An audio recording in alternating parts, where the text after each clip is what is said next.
Hello. Hello, hello everyone. Very, very good evening. Good evening. Yes. Wow. Wow. Well, it wasn't that much of a jump scare, was it? But hello everyone. Good night. Good night. Good evening. Stream's over. Good night. Good night everyone. Fuck, I'm saying it again. Good evening everyone. Nice speed run, right? Any percentage stream? I'm at it. Oh, Moriko, thank you so much for gifting to Verania. Thank you, Moriko. Thank you. Appreciate. And thank you. But what's this for also subscribing so close to a year? Thank you so much. Wait, you did get jump scared. Oh gosh darn it. How though? I don't know how I did that. I'm trying to make it comfier though.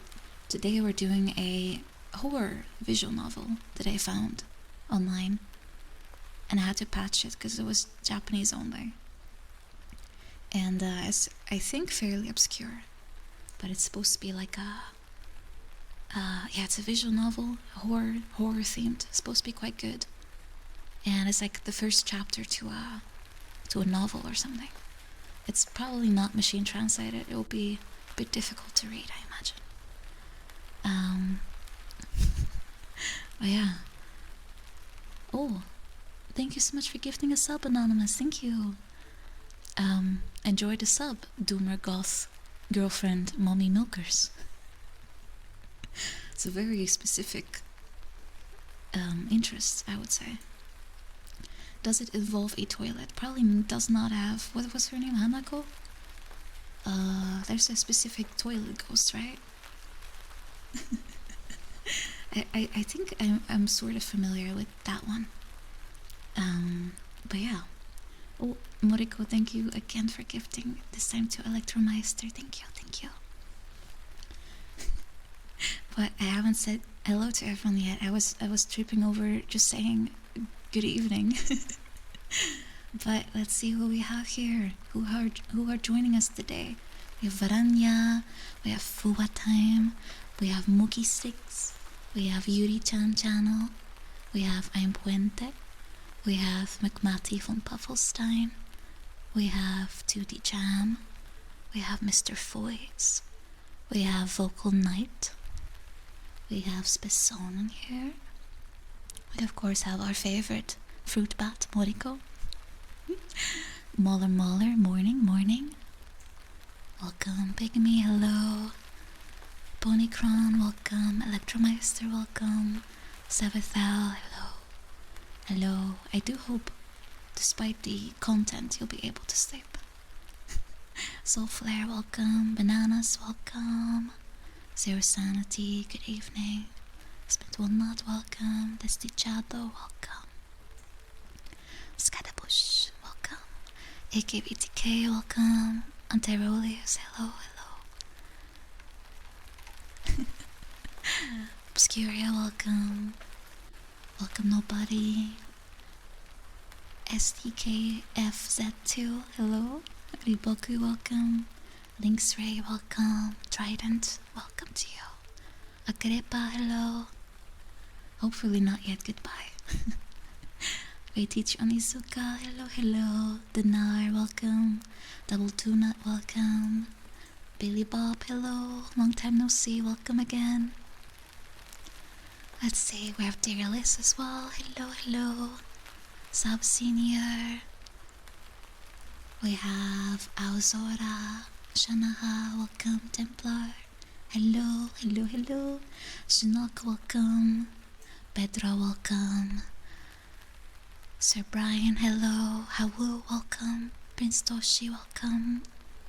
Sasek, hello. Oh, the Tony, hello, welcome. Welcome. I think for once I actually managed to say hello to everyone. Quite an achievement in my case. Usually I kind of get distracted and I forgot what I was doing in the first place. Stapler-sama, hello. Welcome. Good to see you. Thank you. I'm getting applauded out for doing basic streamer things. Oh, the state of me. But yeah, karaoke. Not unless people are redeeming. I didn't turn them off today, the redeems for them. I figured might as well keep them. I'm not doing anything where I cannot tab out or anything. Yeah, achievement unlocked. Finally greeted everyone in chat. I will try to stay on top of it so I can welcome everyone who joins today. Next stream. Yeah. Yeah, for today, we're just gonna have a comfy time. I know usually I do these kinds of things on a Sunday, so we can kind of relax on our last little day of the week, our last weekend day. Omisuteo, hello, welcome. But for today, I thought, hey, I found a cool novel. Why don't I read it like this? And if it turns out it's really difficult or anything, I'll just switch to my other microphone and we just continue. But I think it might fit. I personally kind of like during story times where people kind of very relaxedly read.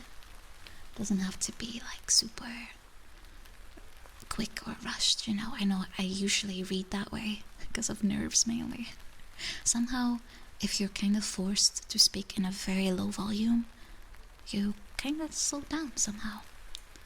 Gonna do some spoopy sounds. Like what? Like be super close to your ear? Is that spoopy? I mean, I can do spoopy sounds. I mean, there's this one.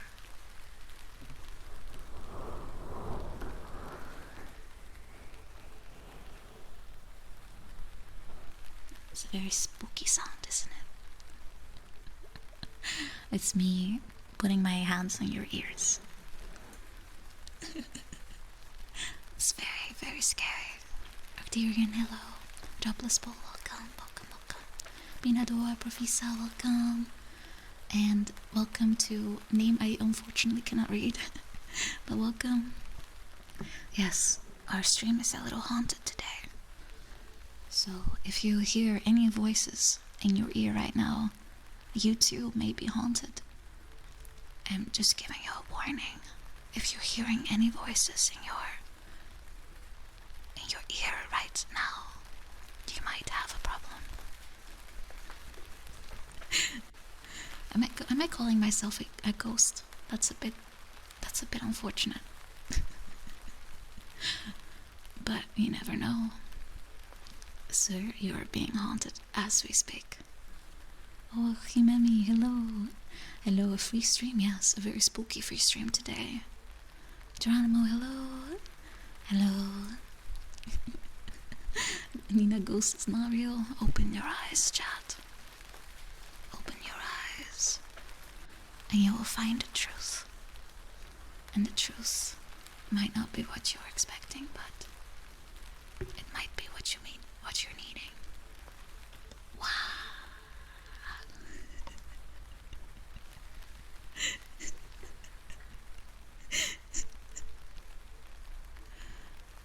I know. Yeah, it's fine, you're safe, don't worry. I am a very friendly ghost. I'm a very friendly ghost. The worst I will do to you is like clean your apartment or something.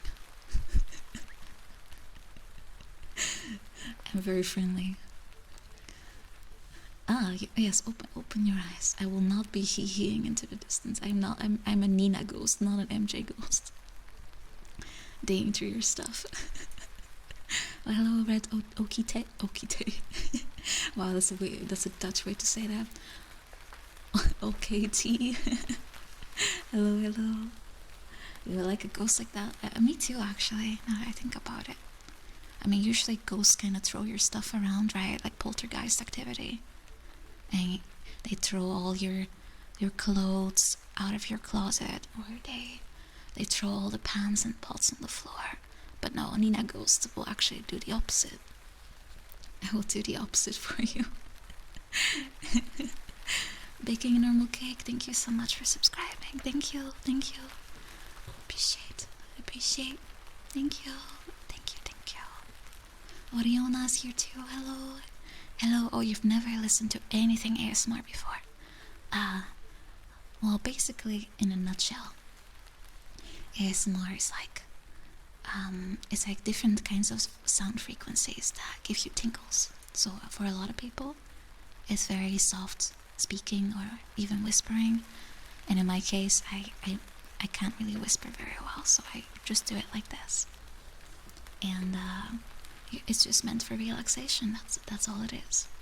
I kind of like it. That's why I wanted to do it myself too. Why are the rules so strict? Oh, they're just here to make sure we all have fun, Finlander. That's all they're there for. A Dutch way to say it, yeah, because I said thee. That's Dutch way to say tea. Sometimes it just comes out of me. Ghost Nina will fold your clothes and do the dishes. Very spooky. Yeah, if you like it, give it a try. It's best to first listen to it, like other people do it, to see if you even like it. Because some people, they kind of get all anxious from it, you know, like it gets on their nerves, so to speak. And yes, if we detect you're not having fun, I will not fold your clothes. Instead, I will straight up I'll press charges and kick you out of your house, and I'll take it.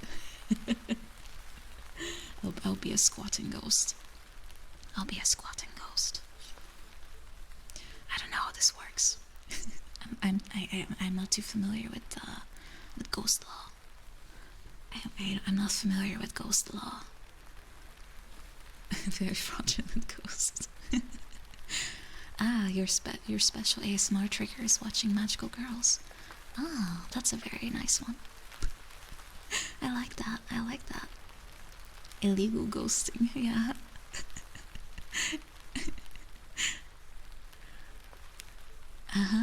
Exactly. Alright. Let me see if I can get the game running, since for once there's nothing like routines wise I gotta get through first. So I will go start the game. Let's see. Because this game was kind of hard to patch, to be honest. I had a little bit of trouble with it, so I'm hoping it will not break on me. Oh, color me bad. Hello. What exactly is Dutch courage, by the way? There's like so many phrases that have the word Dutch in it, and I have no clue what they're supposed to be. I don't know what it means. The only one I know is what was it, Dutch oven? And even that I forgot what it actually means. Oh, it's alcohol. It's cheese. It probably could have been. I mean, I wouldn't be surprised if Dutch oven. No wait, that Dutch courage would have been cheese related. Yeah. Yeah, it's like cookware, right? Yeah, that's what I thought too, but I'm not sure anymore. Oh, that's what it is, Arcturian. Why the hell is it named after, like, Dutch? Oh, it must be the British. They, ever since we beat them in a war, they've been a little, you know. They've been a little, you know.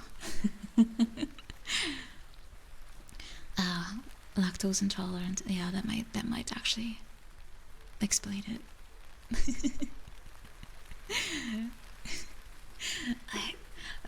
Let me go get that game running. How about that? Sonara, hello. Let's see.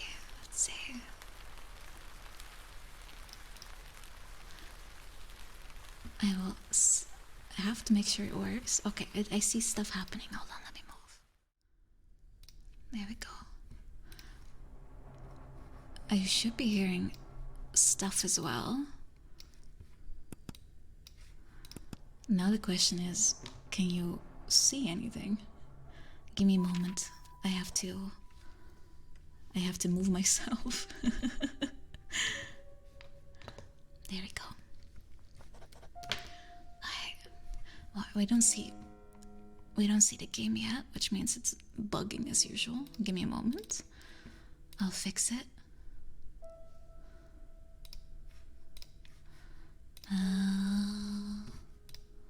Is it here? Is it here?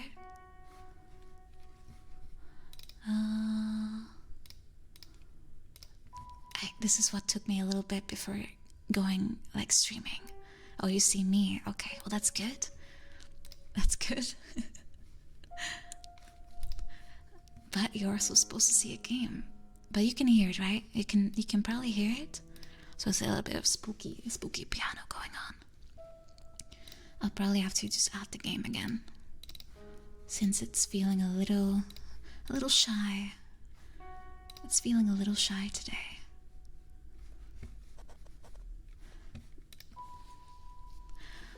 I'll have to just add it again. That's not a problem.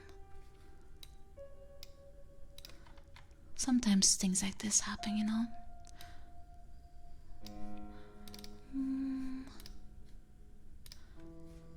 It probably doesn't help that it's like it's a patched game, you know? It's not made for this computer.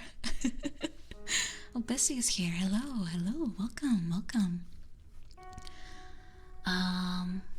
You know what?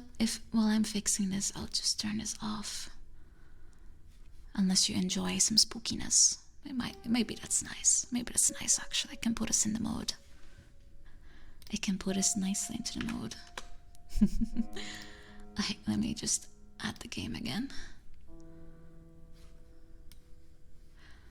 Oh. Let's see.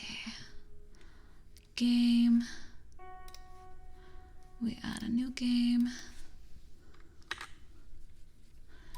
And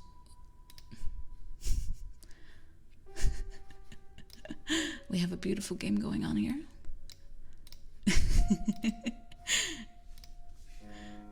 That's creepy, right? It's super creepy. Incredibly creepy. Very spooky. Oh my god, why is it not working? I think it's because it has it running like 4 times now. I see the same game here. I think I might have killed it by testing it. Okay, give me a moment. I'll have to kill it, like literally kill the whole thing. I'm looking on your PC for a game. Wouldn't that be super spoppy? It probably would be. Not sure if Stack can help me with that one. I mean, they could try, but I don't think they could. Oh, Canella, hello. Hello. Oh, Nikkei Nata, hello as well. Kill the whole thing. Kill the whole thing. Give me a moment, I'll have to. I'll just put us back in here. There we go. I'll just put us back here. While I troubleshoot myself.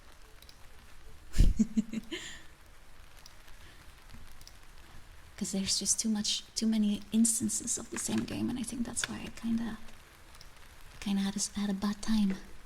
Had a bad time. But it's okay. It's okay. Don't worry about that.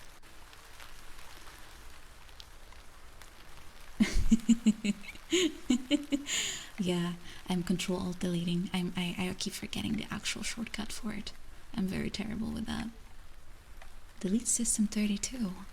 I'm not the most knowledgeable when it comes to computers, but I know that one definitely is not smart. I know that for sure is not a smart idea. I have killed the game. Now it should run again. Otaku, hello, thank you for the follow. Welcome, welcome. Now it should be fine. Now it should work again. We'll see. If it doesn't, we'll just make this into an actual ASMR stream. That also works, right? ASMR is ASMR regardless of what we're doing. Yes, I have killed the game. I will revive the game.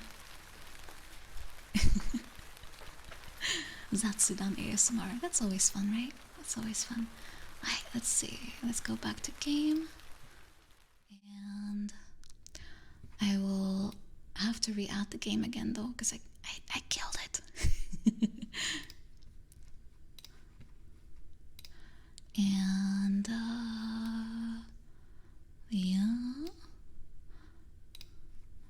We'll just call it VN again. What? Very spooky. Very spooky. Alright, let's see if it works now. Let's see if it works. I'm praying. I'm praying.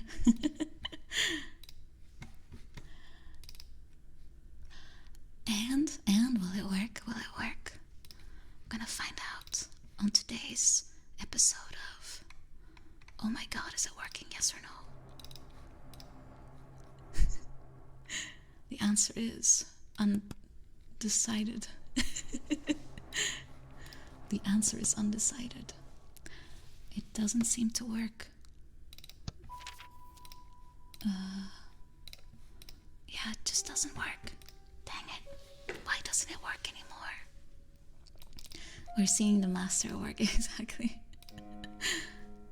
Actually, I can see that it's trying to work, but it doesn't. It's kind of like flashing, if anyone knows what that means. It might be shy, who knows? It might be feeling very shy. Alright, let me see if I can start it and maybe it will then show up. Who knows?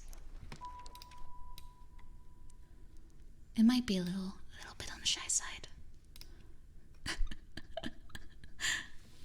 Hello, Disco Isaac, hello. It is working on my screen, but I guess it has some issues. Yeah, it has some issues. You guys can hear it, but you can't see it. Oh, what a shame. I was looking forward to this game. I was looking forward to... Oh wait, it's here. Holy shit, it appeared. Wow, that took only a lot of effort. Holy shit. Okay, we're good. It's here. Oh, it's here. Well, I have to make sure it fits. I have a little trick for that, by the way. I can show you. I have like a little window on the back that's like full red, and I will keep extending until I can't see that anymore. Smart, right? Super smart. Okay, we have our novel. Yahoo! Okay. Book jump. I'm gonna put it a little less loud. Wahoo! What's the game about? I have no clue. It's supposed to be something about the paranormal. Something paranormal. And it's supposed to be actually really good storytelling wise. So it reads more like a book than it does as a game necessarily. But we're gonna find out. We're gonna find out how good it is. Jeff the Killer, the anime. Am I sure it says so? Yes. It does not contain any certain letter scenes. It does not. I checked. Well, I didn't check like personally, but I researched it. Yeah, there's a few visual novels I wanted to actually stream with you guys, but then I realized maybe it's not the most appropriate. I checked. I literally did a 1 second Google search. Yeah, that's true. That's true. Isn't the best research like that? Alright, guys, let's start. Let me know about the volume. Is it not loud enough, or is it good? Like the balance between me and game? Is it good, or would you prefer a little bit higher on either? Yes, there it is. There's none of that. It's good. Alright, let's start. I was drawn to the occult from childhood, and upon entering university, I learned the truth of those words by stepping many times into the edges of the netherworld. Ghosts, beings which no one can decisively determine whether they exist or not. The story that begins here revolves around stories brought forth by them. And this story, it can also be said to be the story of it and I. As its eyes glimmer in front of strangeness, as it breathes out words with a bedazzled expression. It warped the world that I always believed in. It made me anxious of whether the ground I stood on would shake. Obscuria, thank you for gifting us up. Thank you. Thank you. Enjoy, Bessie. Enjoy. I would want to look over my shoulder just by listening, and I grew to fear whether someone were peeking from the dark shadow of the door. Maybe it was because the words it spoke included truths about the other side. It included truths that only applied to the scant, grotesque, waning, dead ones. I don't know what it's about, guys, but I read good stuff. Now, after it finally disappeared, do I know that? As grandmother said, it was a world that I should not have seen.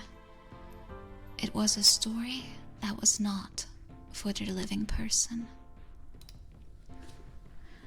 However, I intend to speak of that. I intend to speak about all of that. Because if I don't, it wouldn't be able to rest in peace. Because it, having lived on the edge of darkness, having struggled through the threshold of darkness, would not be able to live in peace. Uzaka, we're doing a visual novel in ASMR style. I can already see that it was translated quite literally from Japanese. Yes, I'll say it once more. From here on is a story that shouldn't be known. Ooh. It may have some slight duang in there, yeah.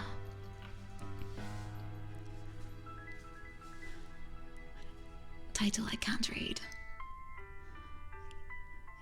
He, me, something on the bottom. Alright, here we go. Case 1. Flow. Finlander, thank you for the follow.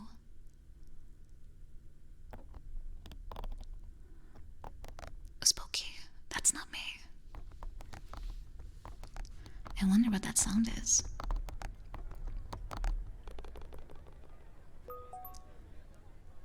Red Oct, thank you so much for the follow.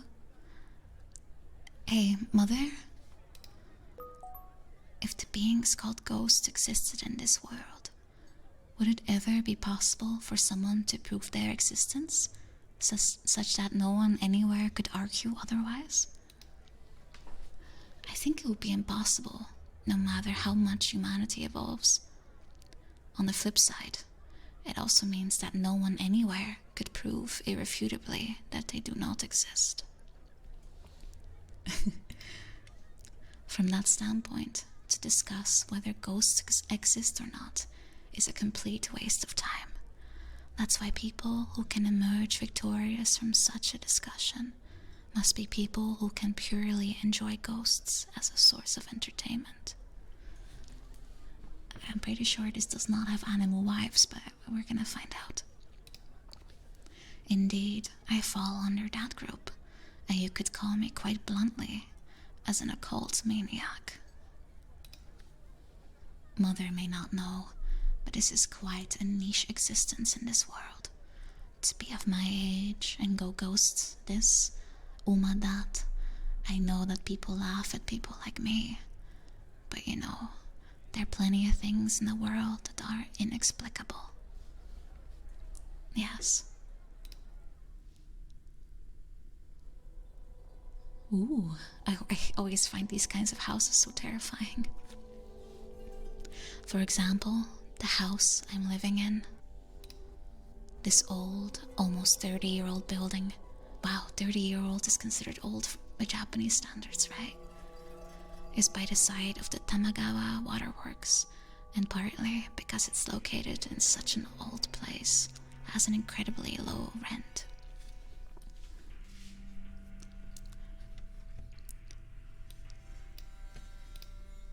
When I came to Tokyo this spring, I looked for a cheap apartment and I found this place. It takes 10 minutes of biking to reach a convenience store. It is surrounded by darkness and covered by thick cobs. And because there are no streetlights in this area, it's completely dark at night. However, I enjoy this old building. It was built like an old mountain cottage, as the first floor was a garage and the second and third floor were a blowout, so it was more than luxurious for one person to live alone.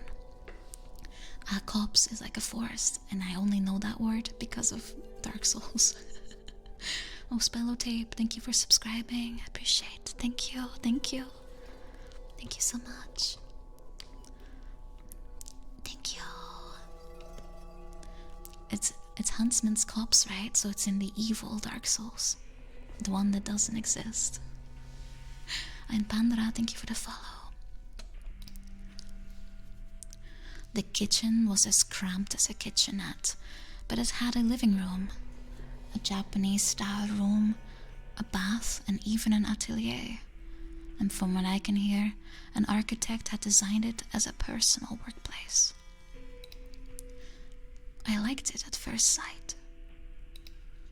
Furthermore, for a place with a bath to be just 30,000 yen in Tokyo, Musashina was unthinkably rare, and it even came with an oral story that could not be ignored. That's a good thing to explain Obscuria, yeah. In Japan, it has a specific name as well. I forgot what it's called, but there's this belief that if someone died in a house, it means that that house is now like bad luck. People don't want to live in houses that people died in. So what happens is that they often just destroy the house and rebuild a new one. Like that somehow resets the ghost or something, right? It's stigmatized property, exactly. But in general, Japanese houses are not built to last. They are built to last like 30 years and then they always get taken down. And sometimes even like a house that's only been there for a little bit gets taken down because it's so cheap to rebuild it. So yeah, it's considered very unusual that people want to live in a stigmatized property. Usually people are kind of terrified of it. So if you want to live cheap, then it's the best way to go. Yeah, it's kind of like loading a save state. So in this case, 30,000 yen is like 300 bucks, right? That is cheap for rent, especially Tokyo. This is a house that grants wishes. Oh, in this case, it's not about people dying. It's much more positive. So said the smiling real estate agent who introduced this place to me.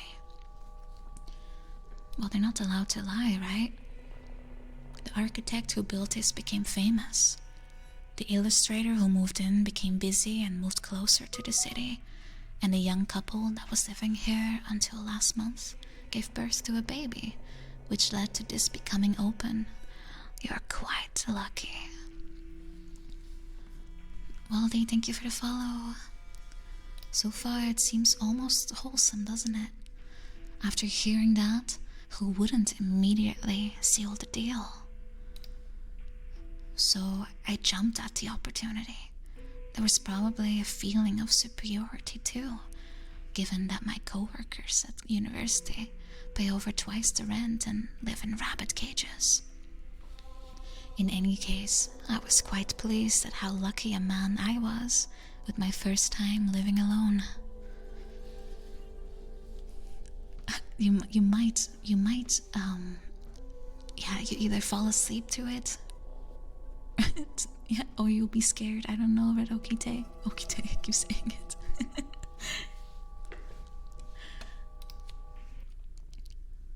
Yet, within a month, I realized how big of a mistake that was. Uh-oh, I guess we don't have a wholesome house.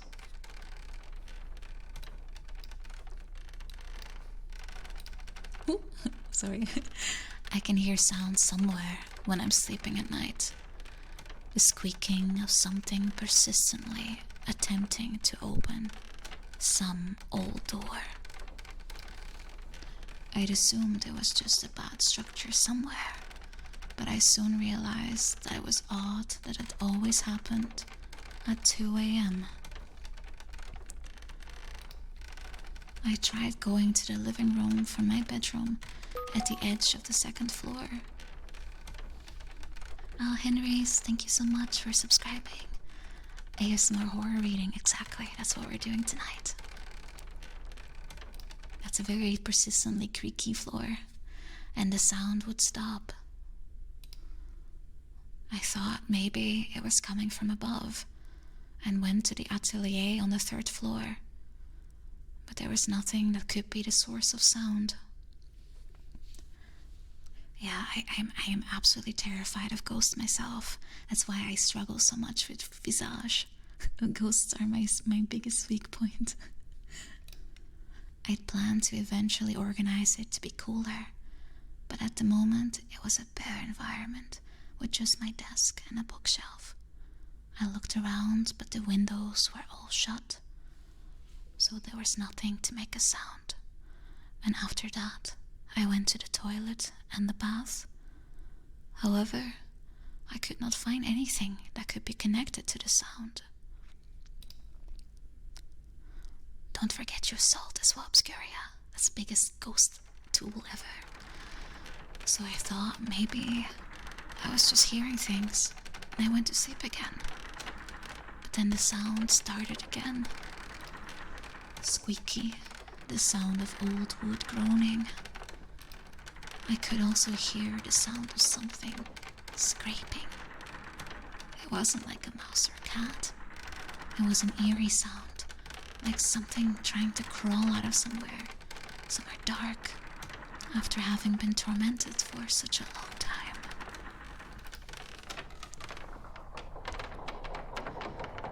Eventually, the sound stopped, seemingly echoing throughout the house, and felt like it was seeping through the atmosphere around my ear. As a result, I began keeping the lights on throughout the house and using earplugs when sleeping. However, the problem stopped being just sound. Oh, Aki, hello, Aki. It was about 2 weeks ago. I found a decisive thing. Oh no. I found 7 carved into the wall of the landing of the stairs with something sharp. I immediately checked the doors and windows around the house.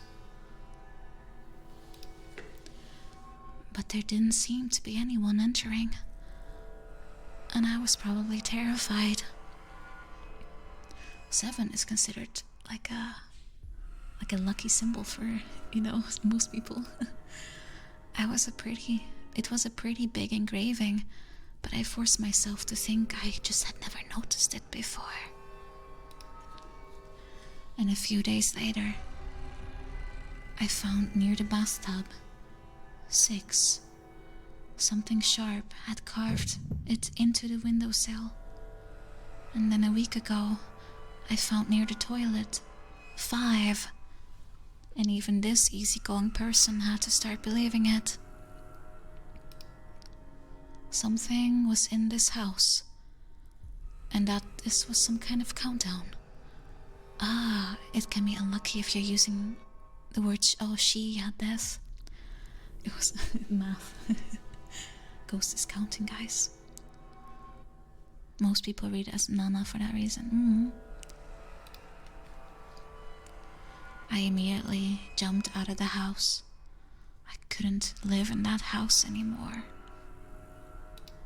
I hadn't made any close friends yet at university, so I lived in karaoke boxes and net cafes for several days. I couldn't talk about this with anyone. I didn't know any monks or any mediums. Are you scared, big boy? It's okay, don't worry. Then I realized, right, maybe the people from Ikaigabuchi, edge of the netherworld, would be perfect for discussing this with. The colleagues of mine whom were also into the occult world may believe me. And so, incidentally, they aren't suspicious people at all.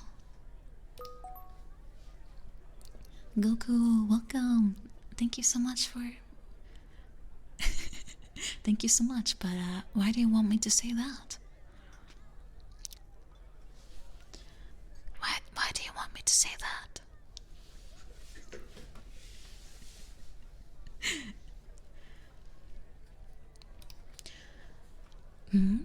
I recoiled at the sudden voice from above. Goku doesn't do that kind of thing, you should know that. When I looked up, I saw Karasu's white face, and she was waving her hand. Yo, Nagi. Karasu, since when did you get here? I checked the time on my cell phone. It was 10:30 p.m. and there was still 30 minutes until the offline meeting takes place at 11. Right around when you began explaining the house that grants wishes to your mother. That's basically the start. I complained as I grumpily placed my stationery back into my bag. Sorry, but you know, peeping is like a trait of ours, you know? Said Karasu as she smiled cutely. Goku got ghosted. Chi-Chi got tired of his bullshit, you know? I would be too, honestly. Have you seen that guy's parenting?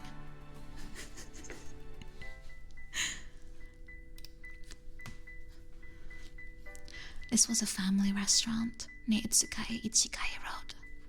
We were going to have an emergency offline meeting here with the members of an occult site I frequent. Piccolo is a better father for sure. Gohan was much better off with him. And of course, Karasu wasn't her real name. Karasu is Crow, right? It was a handle that she used online, just as I, Yamada Nagito, go by the name Nagi, and she went by Karasu. This was the third time we had met, but I still didn't know her real name. However, she was a veteran on the Ikaigabuchi site, and thus a big senior to me, who'd only begun looking at this site this spring. Deep Shock, thank you for hosting. I appreciate. Thank you. Crow and spring onion. Romantic. Ooh, oh my god. Mrs. Karasu, that is a...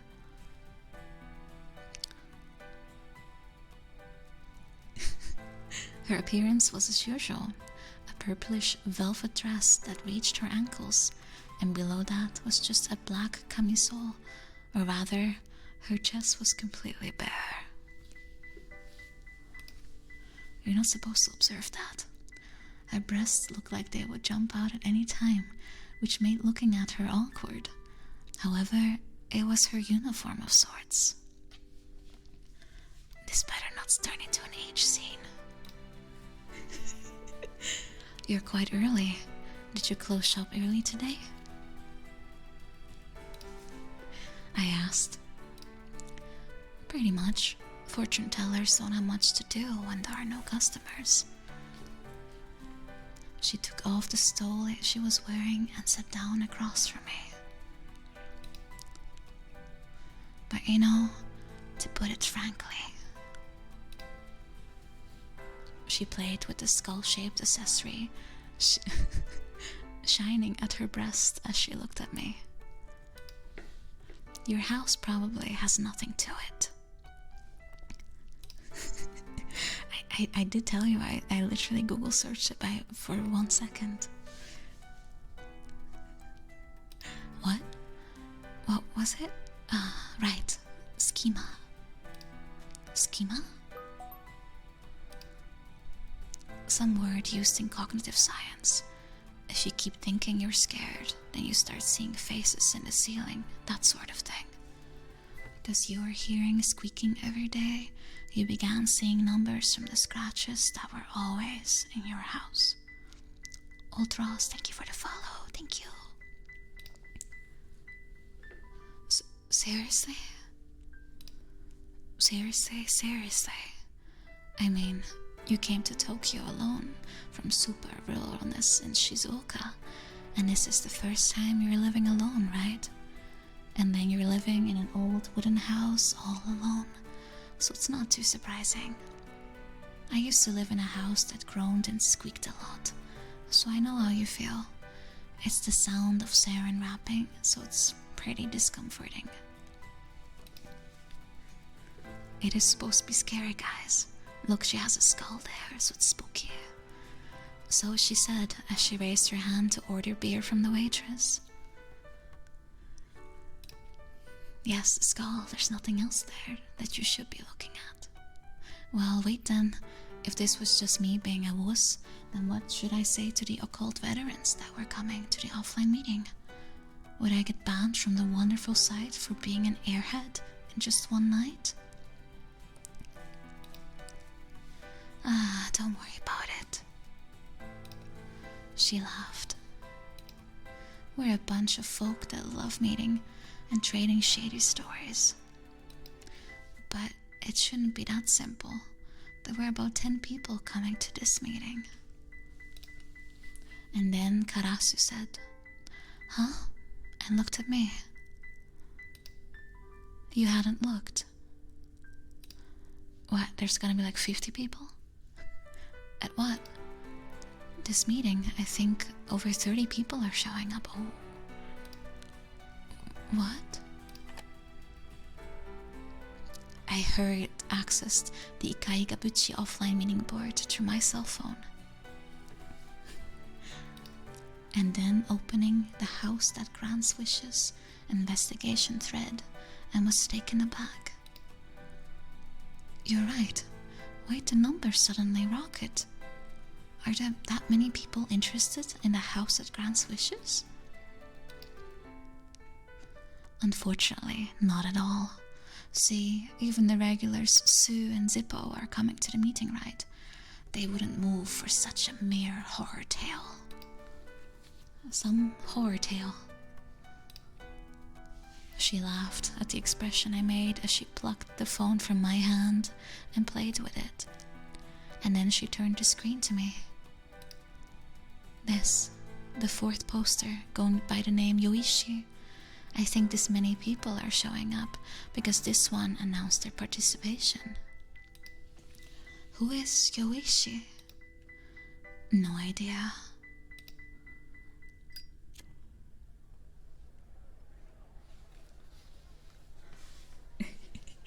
Said Karasu with a grin as she pulled out a cigarette.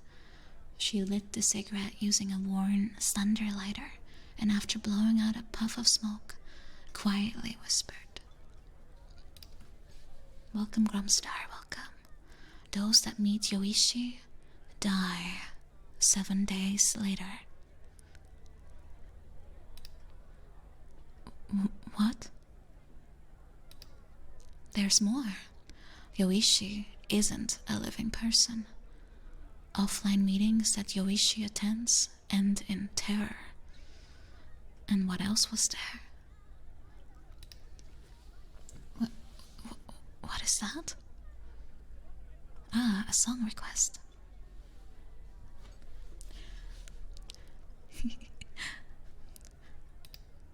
Something like an urban legend that started being whispered around Ikaigabuchi. Yet no one's actually met Yoichi. No one knows if Yoichi is an old man or even what gender they are. However, everyone who attends a meeting that Yoichi goes to remains silent. The entire thread disappears. The participants stop going to Ikaigabuchi.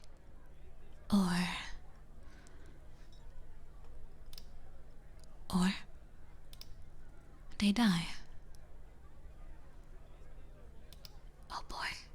Her low whisper felt like ice-cold water splashing down my neck. On the other side, Karasu happily received her glimmering cup of beer and exclaimed, "Umai, delicious," with a lackadaisical tone. Very lovely story. If we have 7 days, better make it a good one. But those are just rumors, right? I asked, and she laughed. That's right. Oh, sip.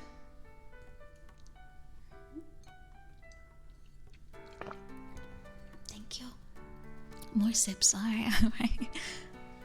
It's been a pleasure knowing you guys. If we only have 7 days.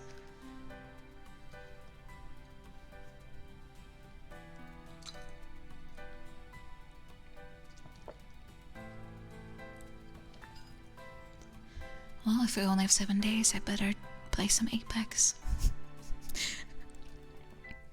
It's can't go without doing that, right?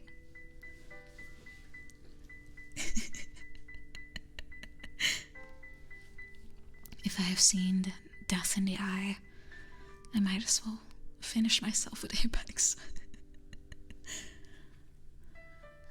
But those are just rumors, right? I asked, and she laughed. That's right. So basically, even if the house that grants wishes is a miss, there's the hope of Yoichi. So everyone's gathering for fun. So you don't have to fret about it any. She said, but I still felt mixed emotions. Until now, until today, I was trembling with fear alone, unable to go home, and then I suggested today's offline meeting in hopes of getting the opinions of the veterans of Ikai Gabuchi, having the story blown off immediately as my misunderstanding wasn't sufficient to quell my fears. Welcome, Jiro senpai, and I can't read Korean unfortunately, but welcome, welcome. However, if Yoichi has gotten interested, might the house that grants wishes be real? Who knows? I'm just interested in seeing how Yoichi-kun's appearance changes a horror story that doesn't interest me into something more eerie. Doesn't interest? Oh, poor little guy. If it still bothers you, Ikai Gabuchi has a page for investigating haunted areas. You can request an investigation, although I still think you'll just end up being laughed at. She laughed as she quickly finished her beer. Indeed, the Ikai Gabuchi site routinely checked out haunted areas around the country, regardless of fame. After investigation, haunted areas were graded on a scale of A to D, with A being called the most dangerous of spots. Beer. I actually have myself some cider here, but I haven't touched it yet. The rating is very unique in that famed areas such as Masakado, Kubiduka, and Iwainari were given a D ranking by Ikai Gabuchi, or in other words, they are rated as the lowest level of danger. Oh, sips.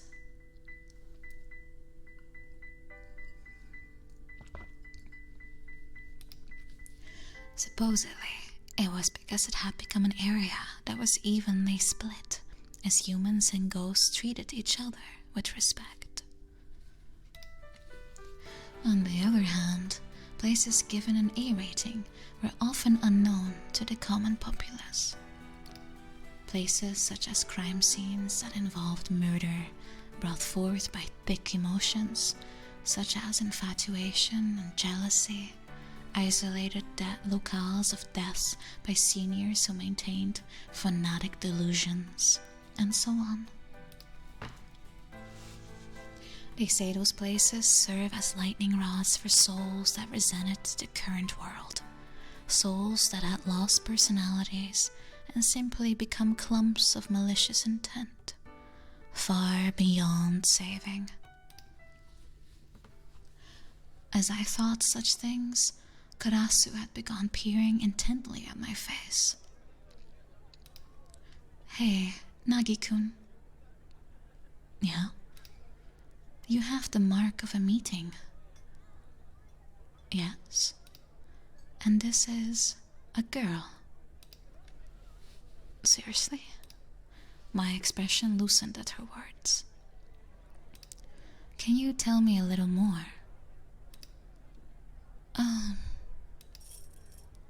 She began playing with the skull-shaped accessory near her breast as she continued. I have something on my face. It must be a smile. How should I put it? It's a very dense meeting, like two souls previously split are reuniting.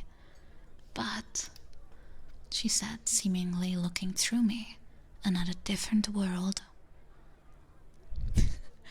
Thank you for the follow, Lucky Cocaine Sniffer. Welcome. It's hard to say if meeting this girl would actually result in happiness for you. What's that? And furthermore... Oh, wait, isn't she dead? Hey, isn't that like being possessed? You gotta be kidding me, I thought. But I also remembered that she would tell me such ominous things every time we would meet. Wait, what's going on? Previously, she told me I had bicycle luck, and then I got hit by a mama cycle on the way back. Wait, what? And then she told me I had gold fortune and was happy, but then stepped on a gold-colored thumbtack at home.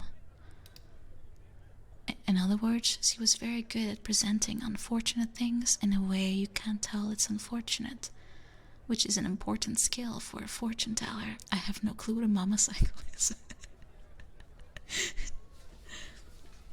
It's when your mother is on the bike and you're on the back seat and you just sit there and make her work for it.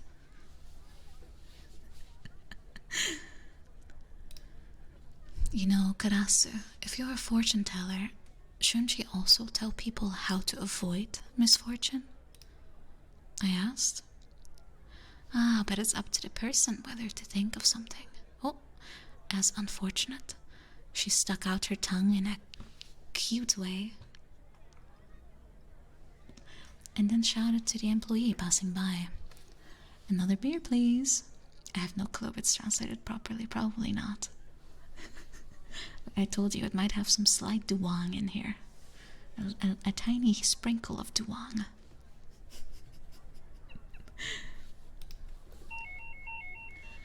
As I sat there watching over her in a vexed manner, the door chime sounded repeatedly, and suspicious-looking people filed in one after another, and seeing how they were coming over after noticing Karasu, I deduced they were the people attending the offline meeting. Oh, it is a bike with a kid seat. Alright, I had a feeling. It's kind of in the name, I suppose. Yo, Karasu, as beautiful as always. Long time no see to you too, Maru. I'm so excited. We have such karmic dispositions.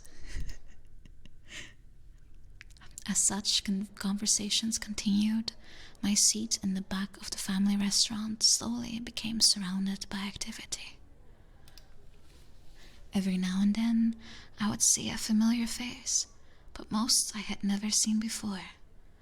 I'd actively been participating in offline meetings in Tokyo, and that I continued seeing new faces en masse each time made me realize how deep the world of the occult really was.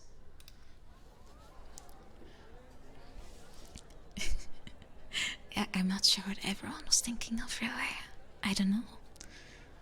Just after 11, the group that had gathered at the back of the family restaurant, with the odd interest, had passed 30.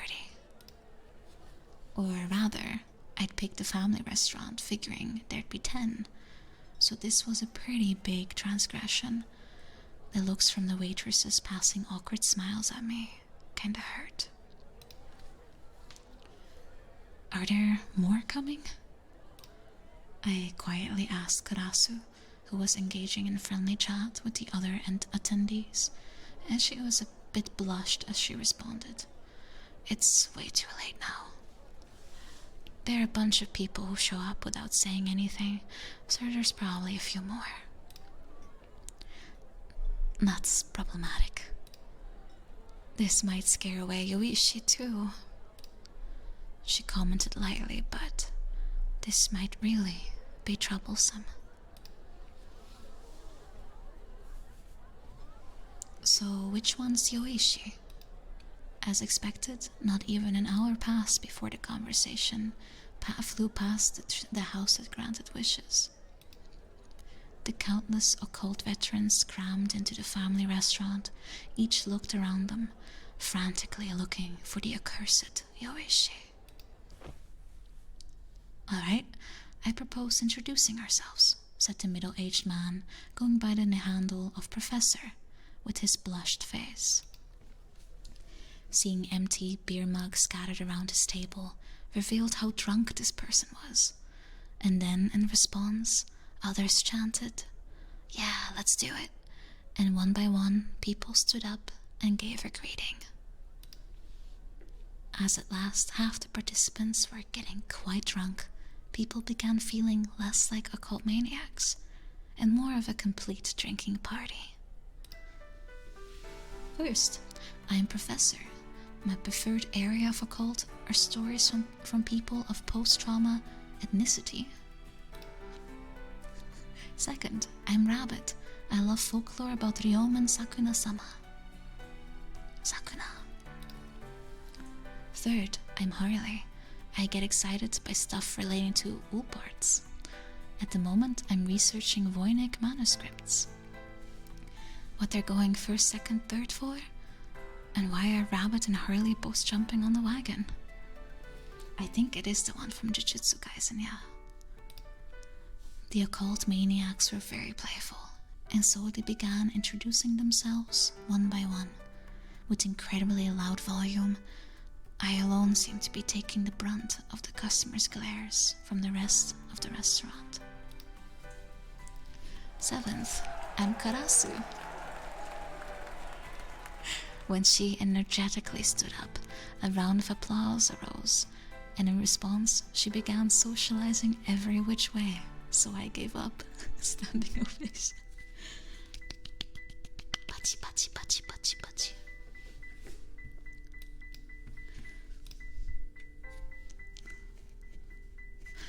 Historical figure. Makes sense. A lot of stories are influenced by history and mythology after all. This feels like a this happened story. What's that? Oh, hello.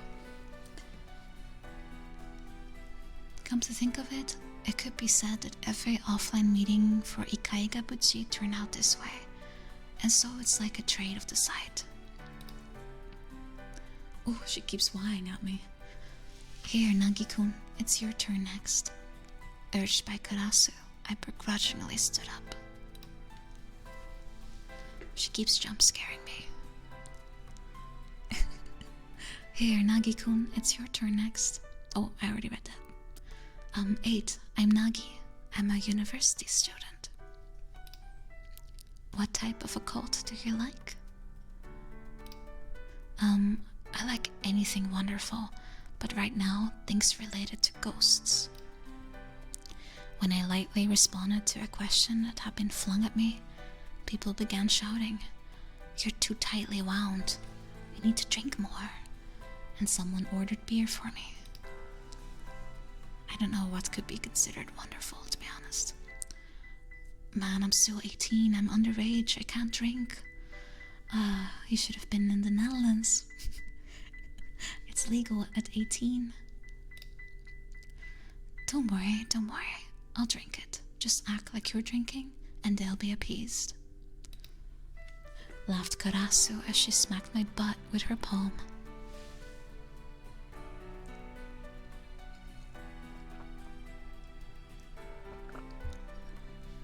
Why, you can't have anything like stronger at 18? I thought you could have anything. Well, in any case, the 30 or so people introduced themselves like this. In the conclusion, there was no one here who went by the handle of Yoichi. Well, of course not. He would never tell you that. So they didn't show up. You need to be 21, really?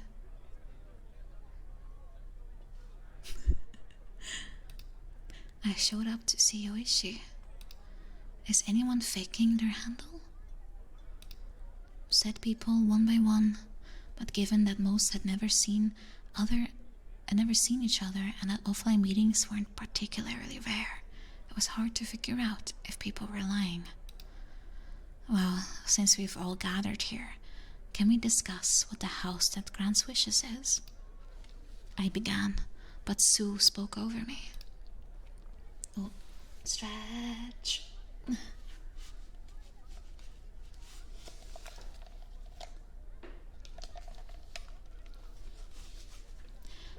I think an old veteran of Ikai Gabuchi who managed a liquor store and liked collecting things like the arms of Tengu and the shell of Kappa.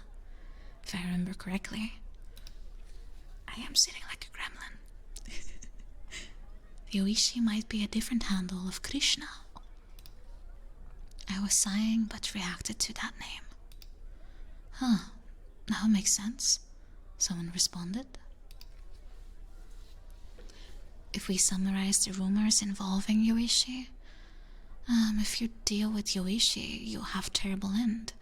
Yoichi isn't a living person. Those that meet Yoichi die 7 days later. Something like that. But we've never heard any specifics of anyone dying. And maybe certain threads were disappearing because Krishna was secretly joining the horror area investigation. Is what I think, anyway. I see, nodded even Karasu. Krishna hasn't been showing up lately either, so that would make sense. Wait, please, I chimed in. Krishna, as in the administrator of Ikai Kabuchi Krishna? Everyone has met him? Met him, or rather, he's always showed up to meetings before. But he's not here today?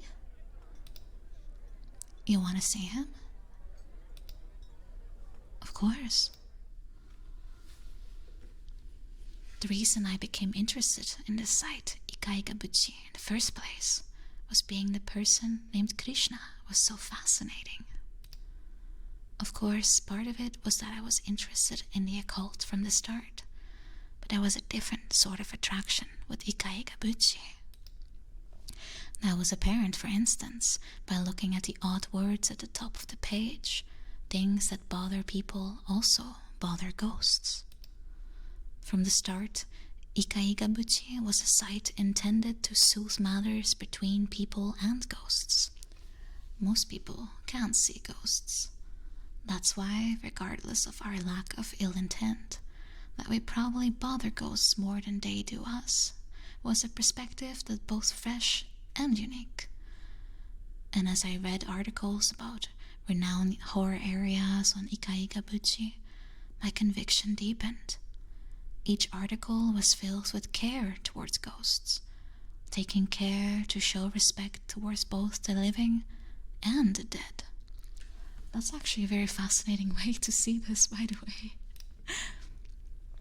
I always wondered, why are people afraid of ghosts? Perhaps some ghosts play tricks on people, while other ghosts say, "Come on, stop it," and are stepping in and intervening. Yet no one ever thinks of that possibility. Maybe that sort of order is maintained by ghosts, and is why the vast majority of people live without ever being bothered by the supernatural. And that paragraph struck a chord with me, in particular. I'll take some sips.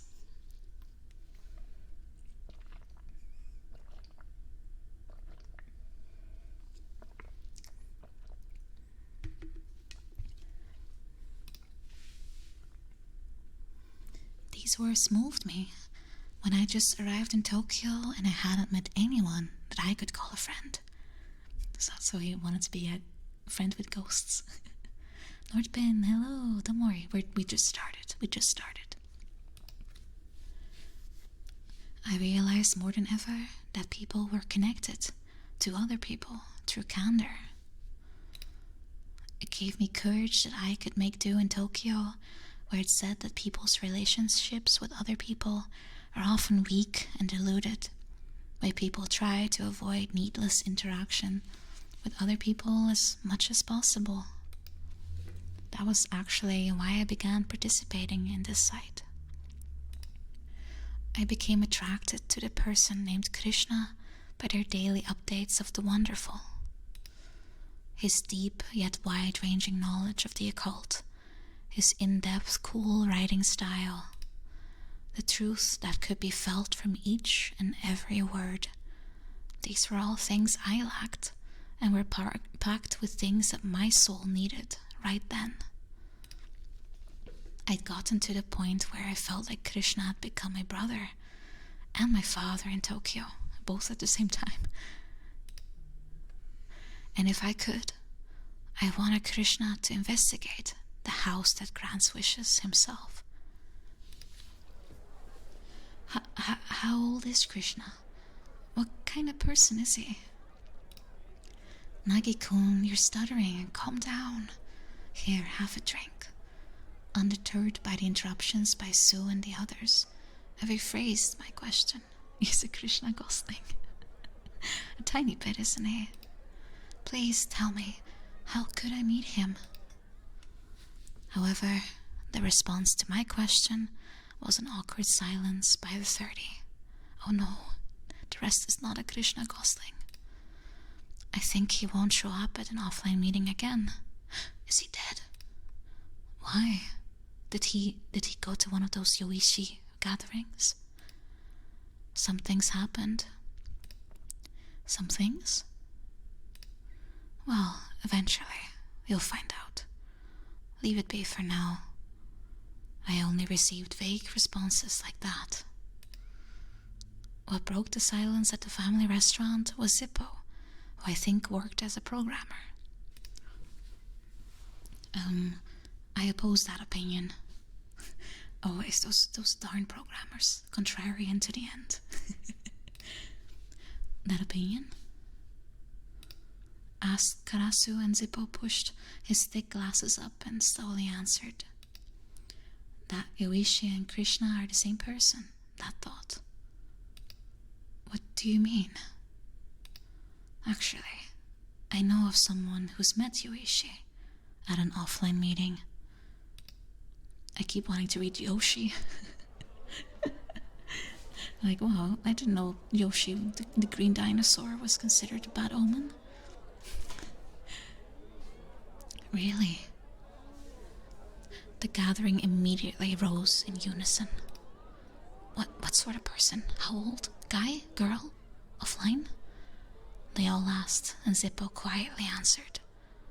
The offline meeting was for an investigation of an abandoned hospital in Atama Prefecture about half a year ago. And what was Yoichi like? Well, I don't know. You don't know? Karasu asked, and Zippo swallowed once again before answering. Because he's hospitalized. Hospitalized? Psychiatric ward?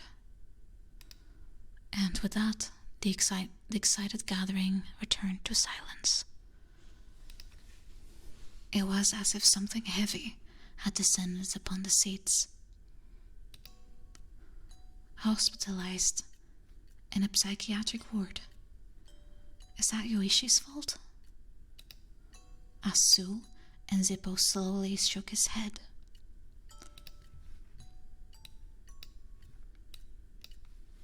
I don't know, but even after regaining consciousness, all he mumbled is Yoichi. And that's why I came to this meeting. Because if Yoichi came, I wanted to ask, what happened at that offline meeting? Everyone fell silent when Zippo stopped speaking. And then the family restaurant was filled once again with stories of Yoichi. Come to think of it, was this type of statement preceding conversations as one after another tales of Yoichi leaked out from people? If I were to summarize such topics, it seemed Yoichi infrequently appeared on the Ikai Kabuchi forum. Its appearance was not common, but whenever it showed up, it would post in almost every thread, providing opinions on everything, regardless how maniacal the topic. Given the time of appearance, Yoichi could be imagined as an occult maniac that was sitting in front of a computer almost 24 hours a day. It had knowledge of the supernatural to rival Krishna, but their posts showed no signs of sharing the ghost love that defined Krishna. How do they know it's someone's not just, making stuff up? It's not like you can fact check anything. I am also an expert at ghosts. You can ask me anything. If anything, they could be described as more eerie, as if a dead person had eerily joined the internet. Lies on the internet, preposterous. Maybe the rumors that Yoichi is not a living person, they might be true after all, mumbled Jersey, who said he was a writer for a magazine. Remember that thread that popped up some time ago? I'm a ghost, but do you have any questions? Ask me anything.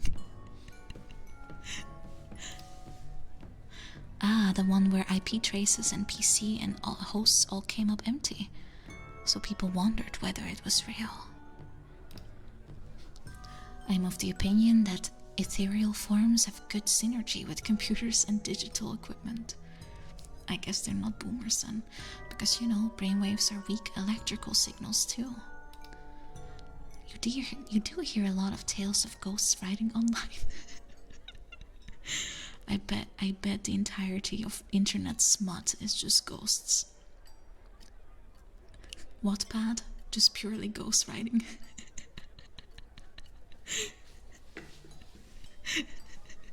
Ghost Rider has a new meaning. Exactly. Tinfoil hat time. Her affinity is populated by dead punks.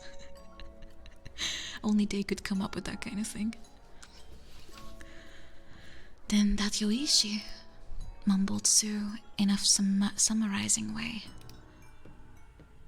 We can't see it. But is it already here? Those words send a chill down my spine. I looked around the brightly lit store. It wasn't just me. It seemed like everyone felt something odd.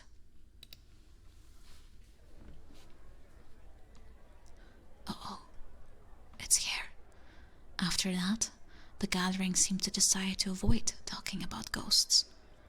And gradually, seats became arranged by topic as people broke off into their areas of interest. DDoS, distributed denial of spirits. Exactly. The ghosts are all hackers. Hackerman ghost.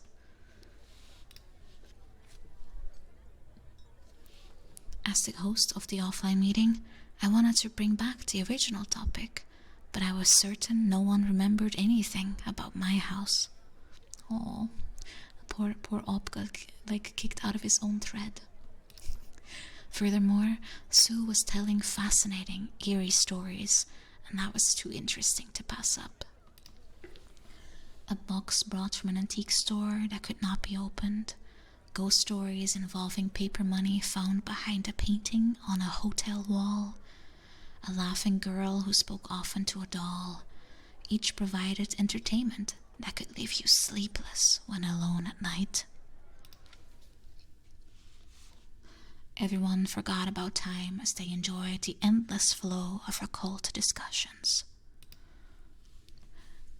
And at around 1 a.m., the offline meeting dispersed.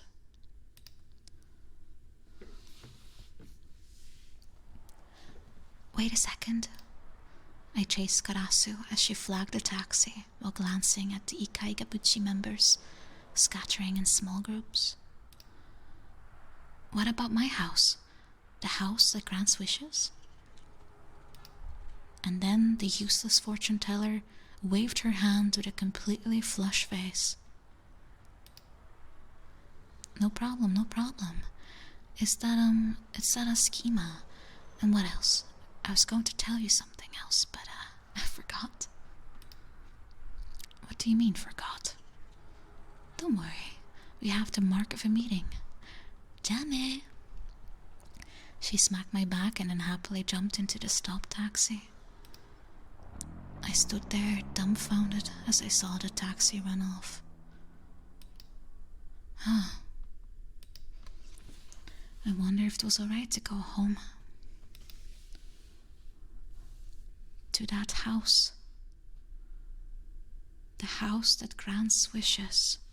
Oh no, don't go back. Don't go back.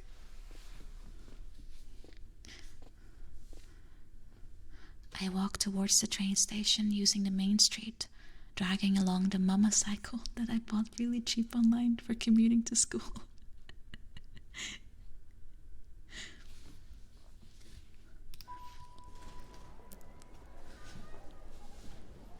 Tokyo was filled with people, even late at night in particular. The area around the train station near my house was close to many universities, so there seemed to be no difference in the amount of people milling about noon to night. Right around where I could see the station, I almost ran into a pair of girls and I apologized. One shot me a "who's this punk" look, but the other smiled and said, "I'm sorry." I apologized once more. That was all there was to it, but it filled my heart with joy. Indeed, a fateful meeting was lying in wait for me. And a girl, no less. This might be good. The bizarre events tormenting me at that house must surely be a build-up for the happiness that awaited. In the future, I would look back at it and laugh it off. I felt less burdened when I thought of it that way. And this way, I wouldn't have to move out. Moving costs would be painful for me, given that I was receiving no aid from home. The offline meeting was fun too. I can't keep complaining. I mumbled to myself, and I finally straddled the bike. I turned completely around and decided to return home for the first time in a few days. Uh-oh. No one came to the offline meeting today, said anything about the house that grants wishes. If you look at it from another angle, it means it possibly can't be a ghost incident. It's a bit shameful as the original poster, but it's all good in the end, right? Oh, hello, Kurui, not salty. I'm happy you're enjoying it. Yeah, he only has 5 days left, right? Or how many days? Yeah. What would have happened if I dragged people over to my house and it turned out there were no ghosts? You know, you would have a party or something, right? I'd just be a laughing stock. Having finished arming myself with logic, I faced the soft, comforting night breeze and powered the pedals. I'd recovered to the point where I may even be hummed. However,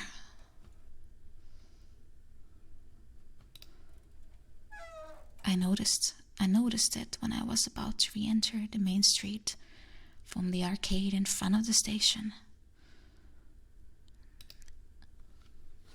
Oh, hello, failure, welcome. There was a strange, abnormal feeling on the back of my left foot. It was like I was constantly stepping on gum. So I stopped my bike and I took off my sneaker right there. And then I lifted my left foot a bit, looked at the sole, and I froze.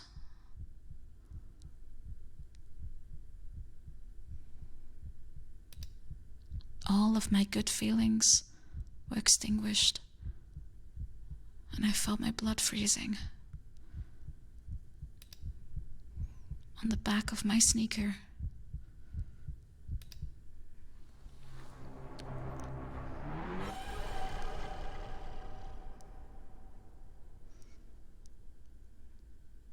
was engraved the number 4.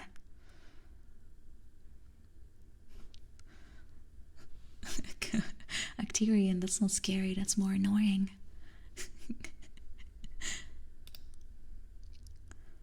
Uh-oh. 4 more days. Damn it. What the hell, schema? The countdown was continuing. I pushed the mama cycle along with mostly a half step, and every person passing me gave me a strange look owing to my frantic look, but I paid them no heed. I threw away the sneaker.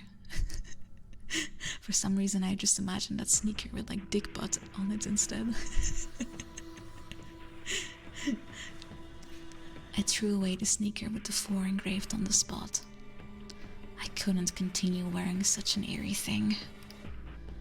The cold of the concrete and the scattered pebbles pierced my feet through my sock, but I didn't care. Why then was 4 carved into the back of my sneaker? What was going to happen when the countdown ended? And how would I be able to escape from this terror? I had no idea, but in any case, it kept running. People in fancy clothing looked at me and laughed, but I didn't care. I just wanted somewhere with a warm atmosphere. Where? Where would that be? Nothing beats the comfort of your own house. Oh, of course. Pachinko parlor.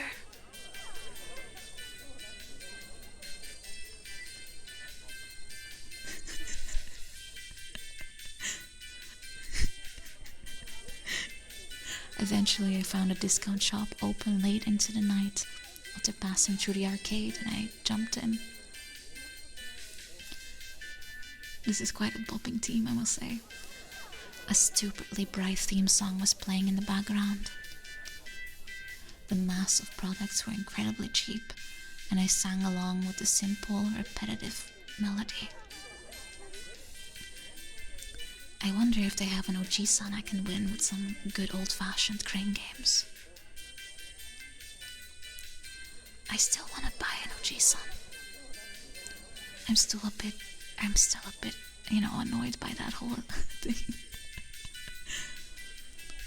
Flamboyantly dressed girls avoided me as I stood there, leaning against the shelf, holding cosmetics and mumbling to myself. An employee asked me, "Are you unwell?" And I finally realized that my left foot, which was only covered by socks, was throbbing. Also, good thing it's your foot. When I looked, perhaps I'd stepped on a shard of glass on the way, as I saw that the sock had been cut and bloodied. I bought bandages, socks, and the cheapest sneaker, and cleaned the wound in the bathroom. Don't tell me he cleaned it in the toilet. I cleaned the back of my foot, placed a bandage, and wore a new sock. The cheap sneaker had a shoddy design. It wasn't very comfortable, but it was better than being barefoot. Simp to pimp, we are currently in a pachinko parlor. It does look like a nutrition label. Instructions on how to use the toilet. It was an unnecessary expense, but I felt comforted. I was afraid of being in the bathroom alone, so I returned to the inside of the store and took deep breaths as I wandered around the store as if window shopping. And some cursed questions you're asking yourself, Arcturian. What should I do now? I thought, but could come up with no answer. At some point, I just begun standing in front of show windows absent-mindedly, and the employee from the store asked if anything was wrong again, so I left the store. Cody found Twitch, hello. The Cody? There was no one helping it, so I began heading towards the net cafe I'd been using before, but it was already full. I peeked into the nearby karaoke box, but there was even a line spilling out onto the street. Everyone wants karaoke. I tried wandering around several stores, but they were all the same. Come to think of it, it was a Saturday night, so there'll be no openings until the first train. Ah, don't worry, Cody, don't worry. Feel free to do it anyway, it's fine. I just wanted to say hello.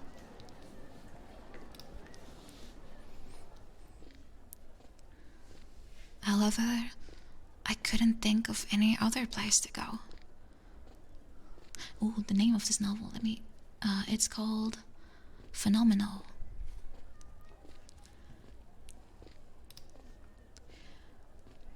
Secondant, hello. I wandered around the station while dragging my bike, and the police would shoot me suspicious looks. I almost felt like it would be more comforting to be arrested, but some level of common sense remained in me, so I turned back to the main street. Thankfully it's not America, right? We don't get shot for loitering. The headlights of cars on Itsukaichi Street illuminated me as they passed by. Normally, the cars just look like fuel-consuming devices. But today, I felt consoled by them. It was invigorating to look into things that could be scientifically explained. However, I may have been at my limits. This was no different from being homeless. Welcome, Ashik Ali Reza, welcome. I had no one I was intimate with enough in Tokyo, where the light never dims. I had no place to go, and I was running low on funds. I spontaneously looked at the night sky, but just as there were no clouds, there were also no stars. It was just an obsidian dimension that stretched on as if painted. Perhaps I could call my sister and borrow some money in the morning, and then go back to Shizuoka. Tokyo was too much for me, which was something humiliating to say, but this was just too unexpected. I'd imagine most people would have trouble with such a case too. Mother, I'm sorry. You supported me so much in coming to Tokyo. And then I saw a strong light at the end of the night street. And when I looked up, I realized I'd come back to the family restaurant. I see. This was also open 24 hours. That was enough to make me feel like I'd found 1,000,000 allies, and my knees almost buckled. The drink bar here was cheaper than the net cafe, and there were plenty of people about due to it being a Saturday night. I should have stayed here from the start.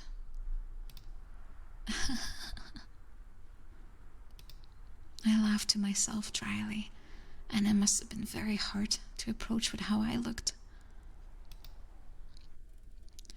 Anyway, I left my motorcycle at the bicycle lot from the family restaurant, and then was about to enter when I recoiled. There was something even more bizarre that made me not want to get any closer. Outside the big glass window to the store, inside the fern thicket that seemed to have been planted to cover the store,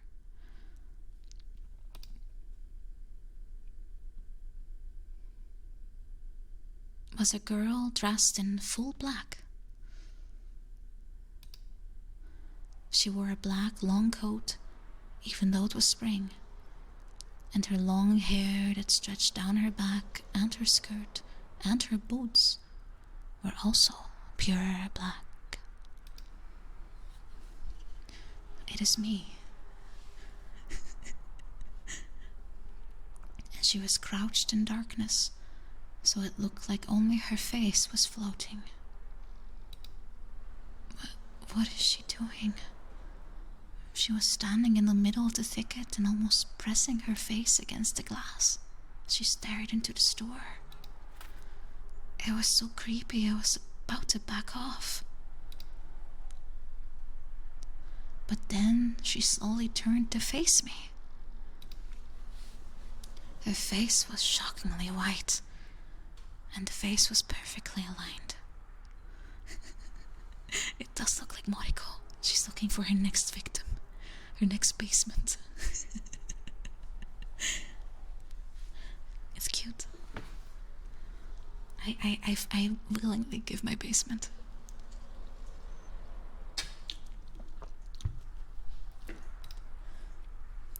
She was so perfect that I felt like saying she must have been a construct, like a giant bisque doll that had accidentally been left there. That's the expression she gave.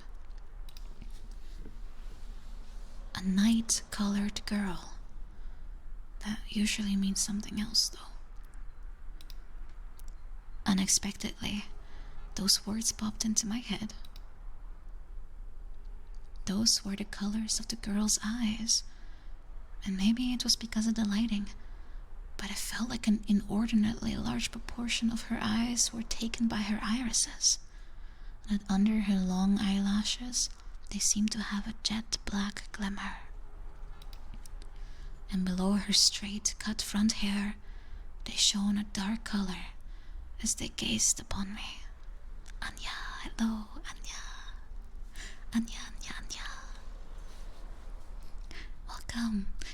I'm doing a reading stream today in ASMR style, so I'm in your ear right now. And we currently met this game's version of Moriko.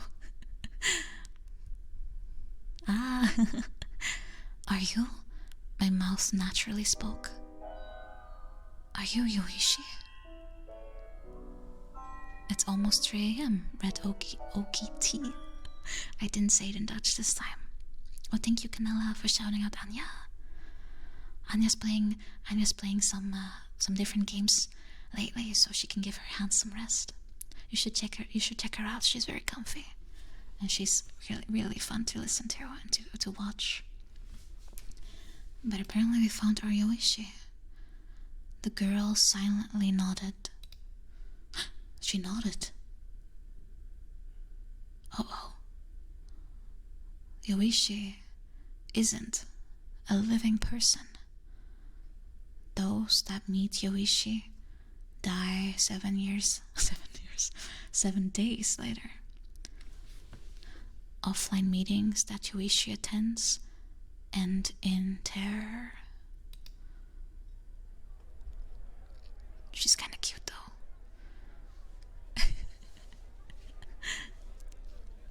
Has an awful lot of time. What I'd heard earlier floated around my head as I stared at the girl in front of me.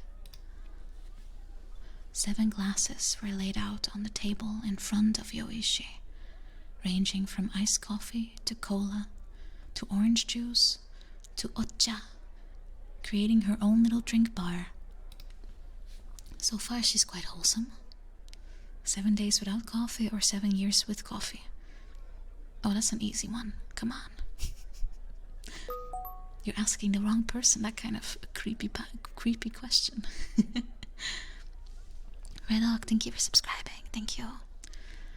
We might find some romance in our horror. Aren't you supposed to just take one at a time? I said to her in an exasperated tone. Exasperated? But she replied, as long as I drink everything, there should be no problem.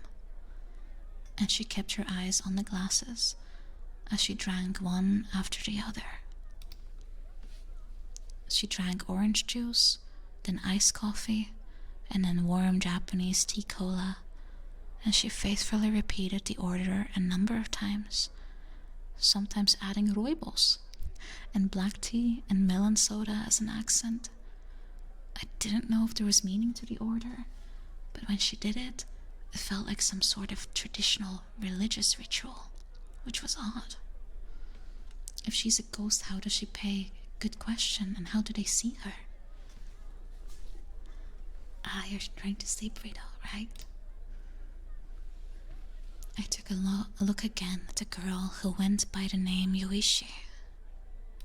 Well, she's a ghost. She probably doesn't get stomach issues. She was probably still in high school. I realized that when looking at her under a brighter condition, that she had immense beauty. However, the problem was her eyes. Those eyes that seemed like glass beads seemed to be looking somewhere, and yet also seemed to be looking nowhere. It felt as if she did not share the same world, creating a special barrier around her.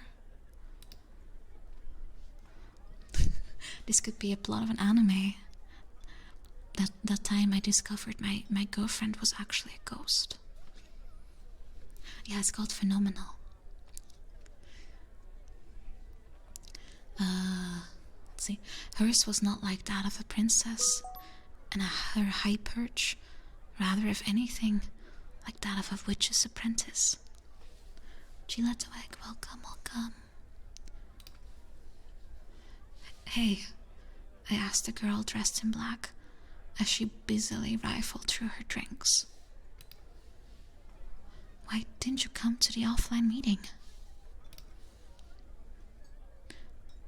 I was there.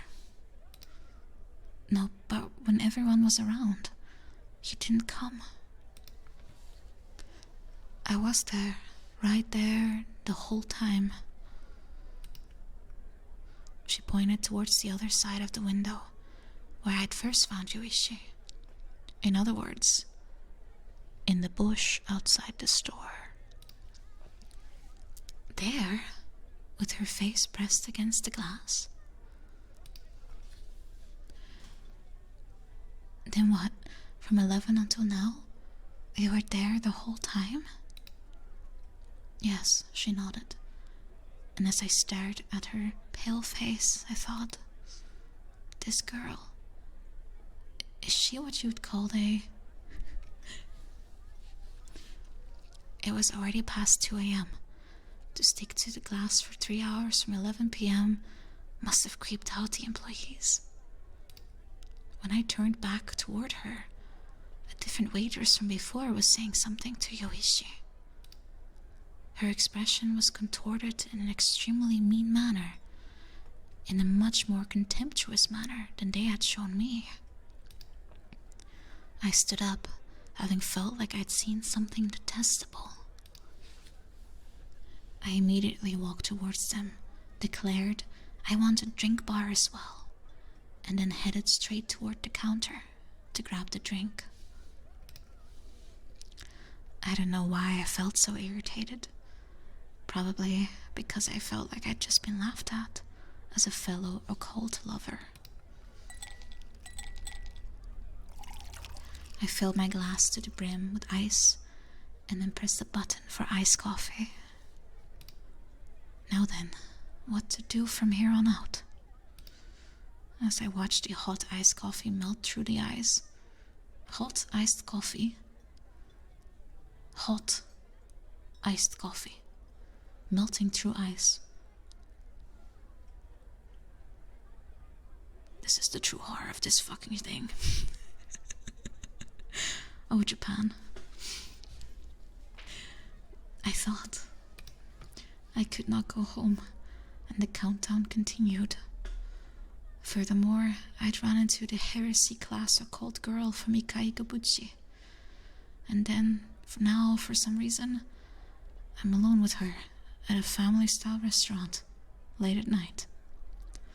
This is turning into a romance, isn't it? In a way, it was comforting that I was not alone.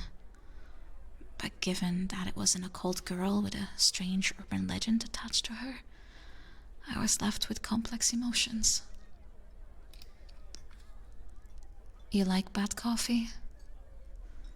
And any coffee is good coffee. When I returned to my seat, I wish she said that.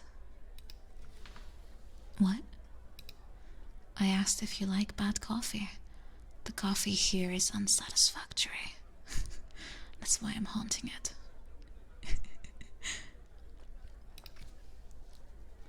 I looked at her 7 glasses again and noticed that only the iced coffee had hardly been sipped. Information that you can gather beforehand should be processed before you act. Is she a robot? Yuishi's neat, logic-filled words annoyed me, so I replied with some nastiness. Then allow me to gather information. Why did you come to today's meeting? Because I was interested. In the house that grants wishes? Why are you interested in that house? The sounds are probably just structural groans, and the engravings might as well just be my mistake. Right? I said exactly what Karasu told me, in a depreciating manner. There we go. And Yuishi simply said, of course, without any hint of retorting. Then why? When I read about that house on the forum, I felt a bit of oddity. Her low, whispering tone gave me goosebumps. There are countless stories of oddities overflowing on the internet, but most of them are fake. Real ones, though, have a scent that cannot be hidden. Something hot bubbled forth from the bottom of my stomach at those words. Having a psycho believe you isn't really something to be pleased about, but I was, to be frank, happy that there was someone that would finally listen to the source of my fears. Yuishi knows what you're posting online. Indeed, that place is real. I was in shambles already, as the bottom of my shoe had been carved into. Hey, what is that? Is that a ghost? Are you the type that can see them? And what do you mean by having a scent that cannot be hidden?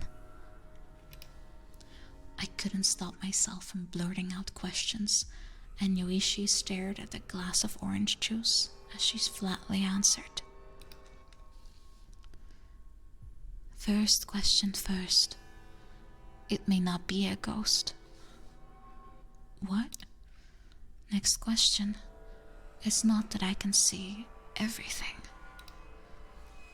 Final question. A feeling. Real abnormalities always have a strange sense of not fitting together.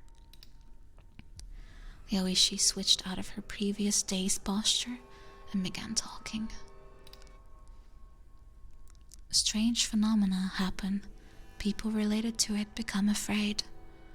When you investigate, you find out that someone committed suicide there. I won't say that such neatly placed together stories are all fake. However, the real fun ghost stories surpass such things. There's a feeling as if something important has been skipped over. Being able to fill in the gaps is the single theory of the other side. In other words, what? What is that eerie sound that keeps happening at my house? Why are numbers being written? And why are they always going down? What happens to me when the numbers run out? I subconsciously stood up as I shouted. What's going to happen to me? The store went silent, and everyone was looking at me. She's trying to devalue your property. Now that's a long con game. Embarrassed a bit, I sat back down. However, I couldn't figure out what was going on. I didn't know what to do anymore. I was a bit ashamed of myself and scratched my head when Yuichi finally mumbled, "You are the one that posted that." I looked up, and Yuichi's cold, dark irises were mysteriously glimmering. I nodded and explained what had just happened. That 4 had already arrived, and that it had been carved onto the bottom of the sneakers that I was wearing myself. I explained that while trembling. How does someone carve that? Did someone possess me all the way from home? I was almost in tears when I asked, and then I recoiled. Yoishi's eyes, which were once like glass beads, had seemed to harbor life. And then she suddenly placed her finger on my nose and said, "Hey, close your eyes." Huh? Her pretty face peered into me, gazing into my eyes. Her face had come so close to me that, to be honest, my heart started racing. KK, hello, KK. Yeah, I'm trying. Why do I have to close my eyes? Just do it. Doki doki. My heart thumping, I did as she said. I closed my eyes tightly. I felt like some inappropriate imagination had drifted in, so I frantically warded that away. Imagine. Her lips seemed to move at the back of my eyes, commanding. Oh, don't worry, KK, don't worry. You're standing at the entrance of your house. Her frosty yet somewhat kind voice forced me to stand before my house. As detailed as you can, imagine yourself standing at the entrance of your house. As if controlled by those words, I imagined myself standing in that house in the darkness. Black, the sharp image of that mountain cottage, the reddish-brown roof, the mountain cottage, the atelier that the architect had built for himself. The walls were faded in a nice fashion and covered by vines to the second floor. The white paint had slightly chipped off of the wooden windowsills. The first floor was all a garage, and the second and third floors were built as living quarters. It had no kitchen, my rented house of 30,000 yen, and at night it began making strange sounds, and the next morning a number would be carved somewhere. My legs began trembling, but I held them down with my hands. Alright, when you've imagined it, place your hand on the doorknob. Alright, no kitchen drawer. Now, open the door. I opened the door. My shoes were sprawled out on the foyer, and when I'd rushed out of the house, I'd kicked the leather shoes out of the way, but my feet refused to go further. I felt someone in the house, even though no one should be in it. The thick, sticky air seems to make me feel that way. No, I didn't want to step forward, even if this was just my imagination. Seemingly noticing my emotions, Yoichi said, whispering, "Don't worry."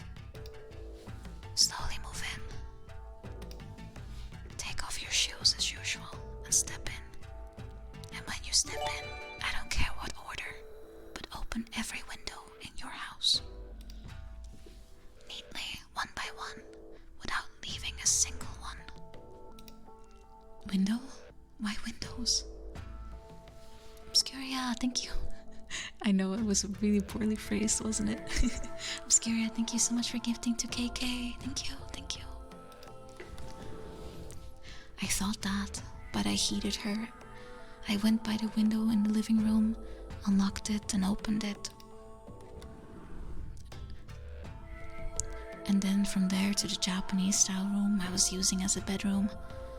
I unlocked it and opened the window. And then from the Japanese style room to the bathroom, opened. To the bath, opened. And then I progressed to the 3rd floor. There were 2 on the 3rd floor, by the veranda and next to my desk. It might be an Apple user, who knows? I unlocked and opened both. I'm done. Maybe the ghost was CO2 poisoning all along. And now close the windows in reverse order. Huh? Close them in order from the last one you just opened. Having no choice, I did as she said. The window on the 3rd floor by the desk. He's probably gonna screw up the order. The veranda, then down to the 2nd floor and the bath, toilet, Japanese style room, living quarters. I closed them all.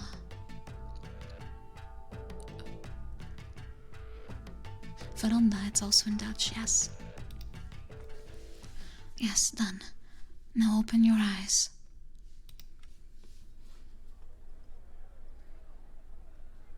Said Yuishi's voice, and I opened my eyes and a light from the bright fluorescent lamps flooded into my eyes. I had paid no heed to them before, but the bright pop music from within the store also came into my ears. Right, this was a family restaurant. I rubbed my eyes strongly, and when Yuishi asked me, "How was it?" What do you mean by what was it? What was the point of this? Was there anyone in the rooms? My hair stood at those words. There was. That was on the landing on the stairs between the 2nd and 3rd floors. A middle-aged man wearing ashen-colored clothing seemed to have been there. Immobile, with an empty-ish face, he watched over every one of my actions with his staring eyes. I could never look straight at him, but he was always appearing at the edge of my sight. There was, wasn't there? Yuishi's black eyes dazzled with some sort of happiness. Was it someone you know? I don't know. I'd never seen him before. No, could that be? To imagine someone that I'd never met before? The house still remained thick within my mind as Yuishi's joyful voice echoed through the image. Scared? I looked and Yuishi had come close enough to me that I could feel her breath. Hey, are you feeling scared right now? Scared. Or rather, your eyes that looked like they'll eat everything scare me. Tell me more. What kind of person? I took a deep breath and explained as I tried to stop myself from trembling. A grey, worn suit. I didn't remember a necktie. The suit seemed a bit big. That may have been because the man was thinned. He had white hair, and I couldn't remember the face. The hair was grown a bit long without any care. He wore black shoes. And Yuishi was rubbing her chin, going, After some silence and glancing about at nothing with her eyes, She looked at me once more. Hey, how about we go? Hey Muffins, welcome. Thank you for the follow. What? To your house. Now.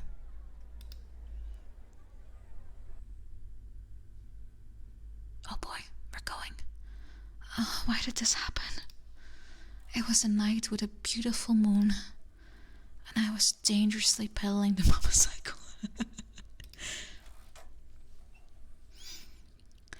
I passed through the residential area to the north of the train station, near the family restaurant, and then continued west along the Grooved River. The Grooved River was called Shimokawa and was one of the rivers that flowed into the Tamagawa waterworks. This river gradually curved northeast and headed towards the area I lived. This is like a very rapid first date, I think.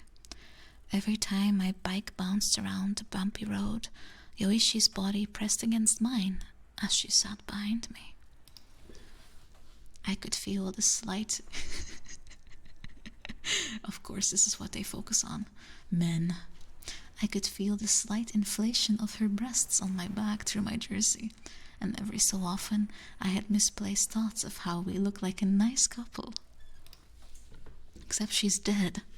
However, what was hanging onto my back was a psycho girl dressed entirely in black. Her arms wrapped around my waist were oddly cold. Aren't girls supposed to have a higher body temperature? I know it's a horror VN, but I'm still,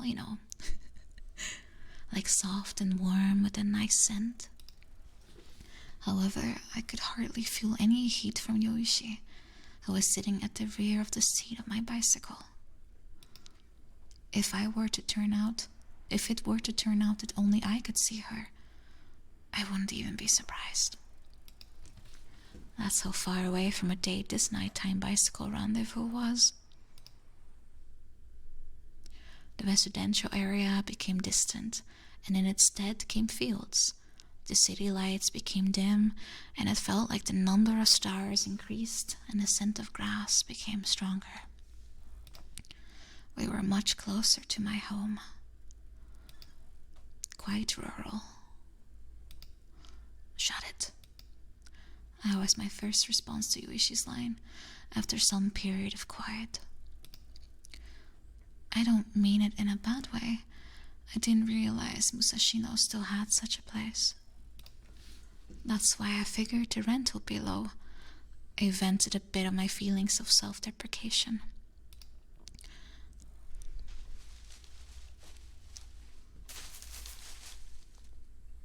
Houses became very scarce, and after passing by several old temples, we entered an area dense with trees. And by following this narrow path, we would arrive at that house. To be honest, I don't want to go at night. When I said that behind me, it only happens at night, so we should go at night. Yoichi readily replied. A very sound argument. For a while, we remained wordless, until Yoichi asked, "What was your wish?" Huh? Because you're painstakingly living in the house that grants wishes, aren't you? Painstakingly, or rather, just had no money. Nothing special. I hope that my family's business would go well, that's all. Well, thank you for the sip.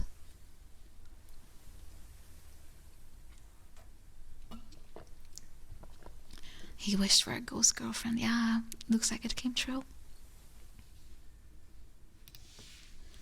I answered, surprisingly.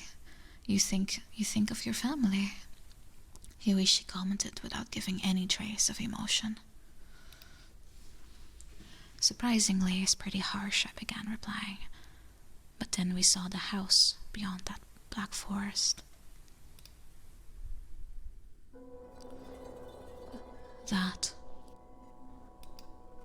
Yeah.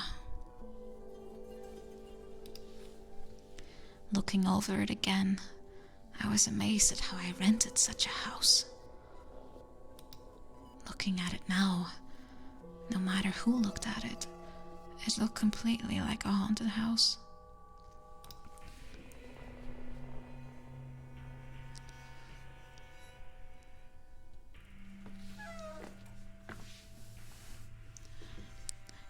As I slid the mama cycle into the first floor garage, Yoichi jumped off the rear seat of the bike. And when she pressed the switch on the steel column, the light on the ceiling of the garage turned on.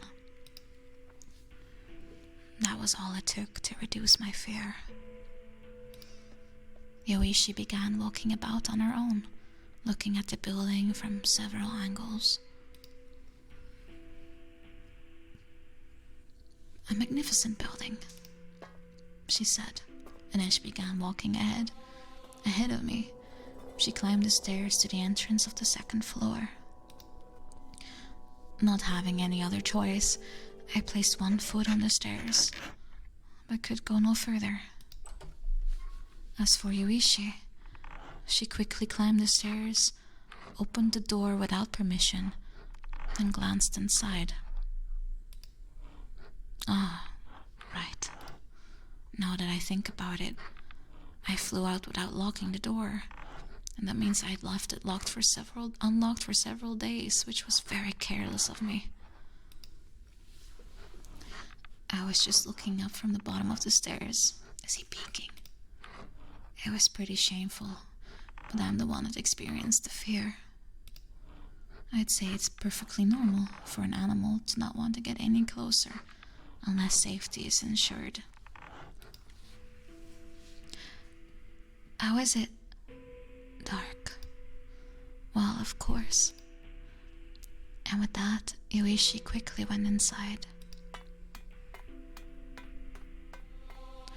I was afraid of being left at the bottom of the stairs, so I rushed after Yoichi. Is that a kitchen? I thought there was none. Ghost kitchen. When I opened the entrance door, the inside was already lit with electricity. Yoichi stood straight next to the lamp switch, glancing around from ceiling to wall.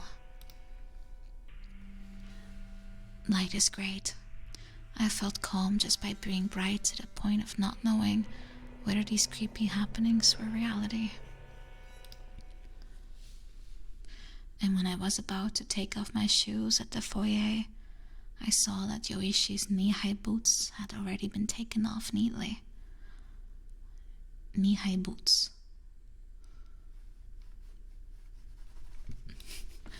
They're not there. She may surprisingly be well-to-do, I thought. But then it struck me.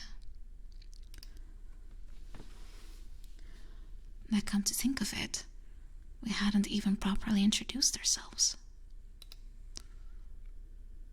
Hey, it's belated, but I turned towards Yoichi and said, I go by Nagi online. My real name is Yamada Nagito. I'm a freshman at university this spring. She didn't turn around. She nodded and then said, I'm Yoichi. Isn't that a handle? Wrong. My surname is Mitsurugi. Not that it matters. Mitsurugi Yoichi.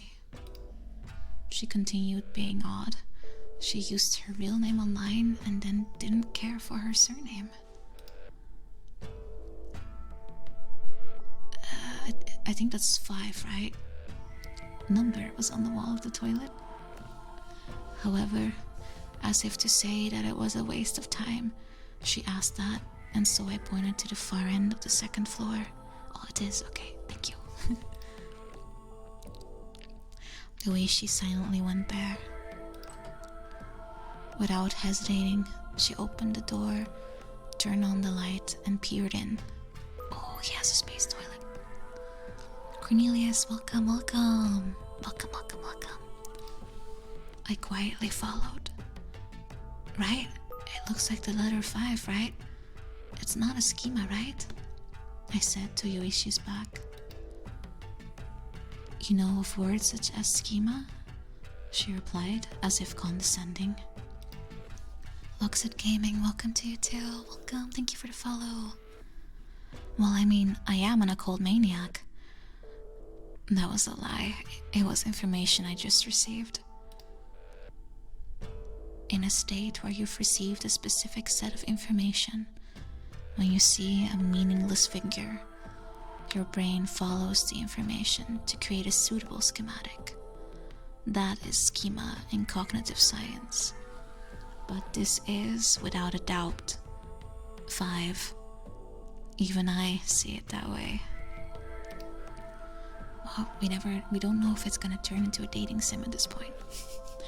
Yoichi said, not caring for my words, as she traced her fingers over the engraving. Well, it wasn't like determining that. It wasn't schema solved anything. If anything, it made things worse. If this was truly a deliberately written 5, then someone wrote that in this house. Or rather, something, and that was in the house. A 6 was near the bath.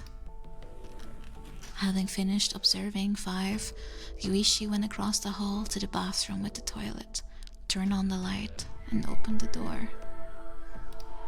She placed her face right next to the symbol engraved into the windowsill. And when I followed behind Yuichi, I smelled something odd. She farted. Truth be told, it'd been bothering me since I met her. That I was in an enclosed space with her, it had become clear. Are you wearing some sort of perfume? Yuichi wordlessly shook her head. No, but you, this smell. And then I realized what that smell was. I had smelled it in the rooms during middle school. A sour, nose-curdling smell as if something was rotten. I totally understand this is a rude thing to ask to a girl. I pinched my nose as I asked. When did you last take a bath? And then Yuichi turned around and looked at me quizzically. This date is going great. This guy is killing it. And then she looked at the ceiling. And when she seemed like she was searching through distant memories, I had a bad feeling. She was going to reply a month or something ago. Oh, I have to think about it. I don't quite remember, but maybe last month.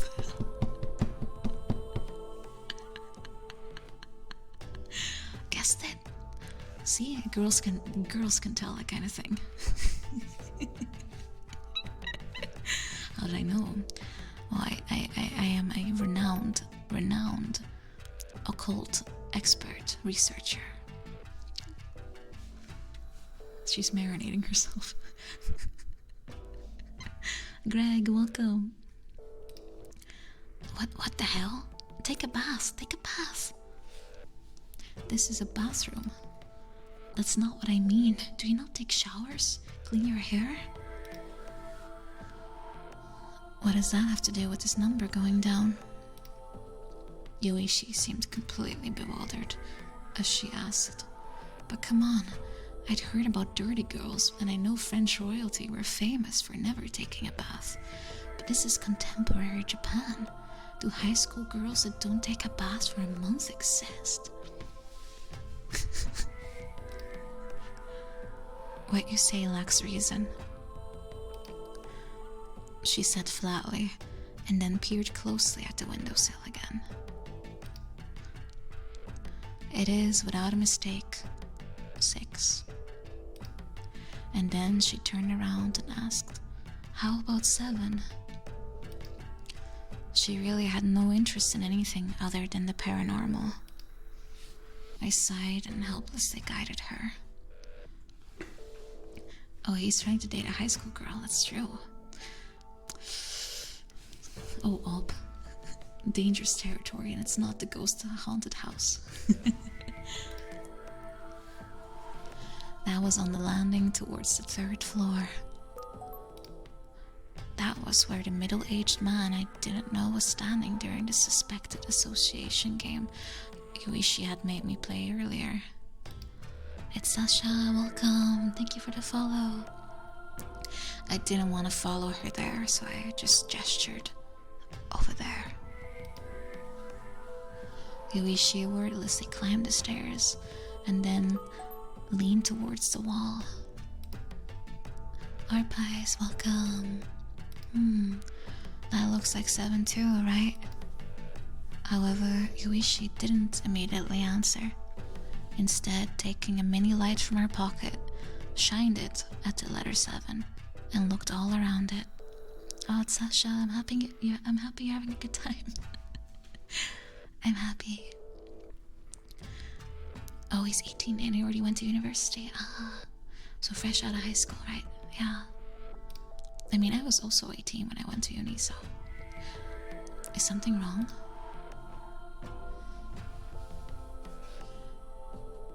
This is certainly 7, but... odd. What's odd? I was about to ask. Wait. Oh, I thought it was something else. Suddenly, Yuishi vomited. She didn't do anything cute, like place a hand to her mouth in an effort to hold it back, but rather standing tall with her arms folded, she boldly vomited, which definitely made me take a step back. This guy has a really weird, opinion on everything. Used to vomiting, that's how it seemed, and I completely saw it through. It must be the orange juice. It couldn't have been the coffee. To boldly vomit where no one has vomited before. Dripping vomit, sparkling intestinal fluid, and the remnants of the orange juice she'd been drinking. What was with her? Doesn't take baths, takes vomit out in the open, loves the occult and wears coats during the spring. The only thing missing is a fedora. A psychotic girl. However, I finally noticed that the psychotic girl did seem to be struggling a little bit. Hey, are you alright? I ran to her and began rubbing her back as she powerlessly nodded and wiped her mouth. There was vomit on the landing, but she resumed conversing as if nothing ever happened. I thought it was strange since, when you wrote your post, why the countdown began from 7. Normally, countdowns should start from 10 or 9.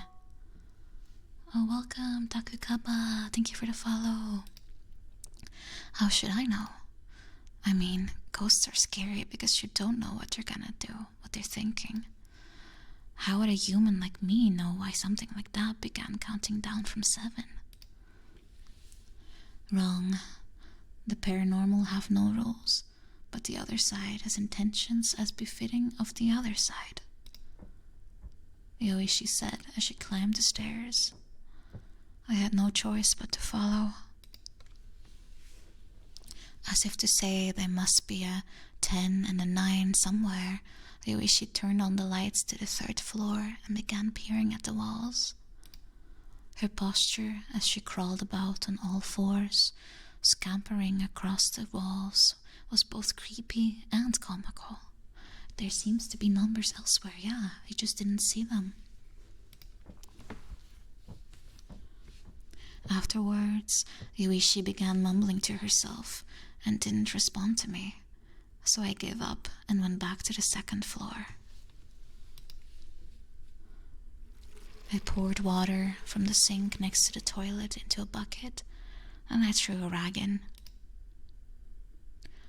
After all, this is my house, And while I couldn't forget the hollow face of a middle-aged man I saw at the family restaurant, I tried not to think about it, and I cleaned up the vomit. Takakaba! Hello, welcome! It is supposed to be both.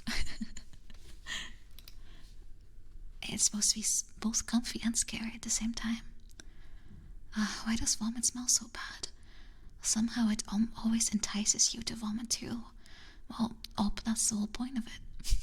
Usually it means, like, if one person starts, it might be because of poison, right? So it's like a self-protection thing. And it was irritating that the one who vomited seems to care not at all. As it was obvious that it would be my job to clean after her. Hey, do you not eat? There's only liquid in this, I said with a bit of a nasty tone. But Yoichi, who'd come back down from the 3rd floor, simply mumbled that there was no 10 or 9 anywhere, and I snapped at her. Totally depressed reaction. I said there was none. But she ignored my comment and began looking at the walls on the 2nd floor.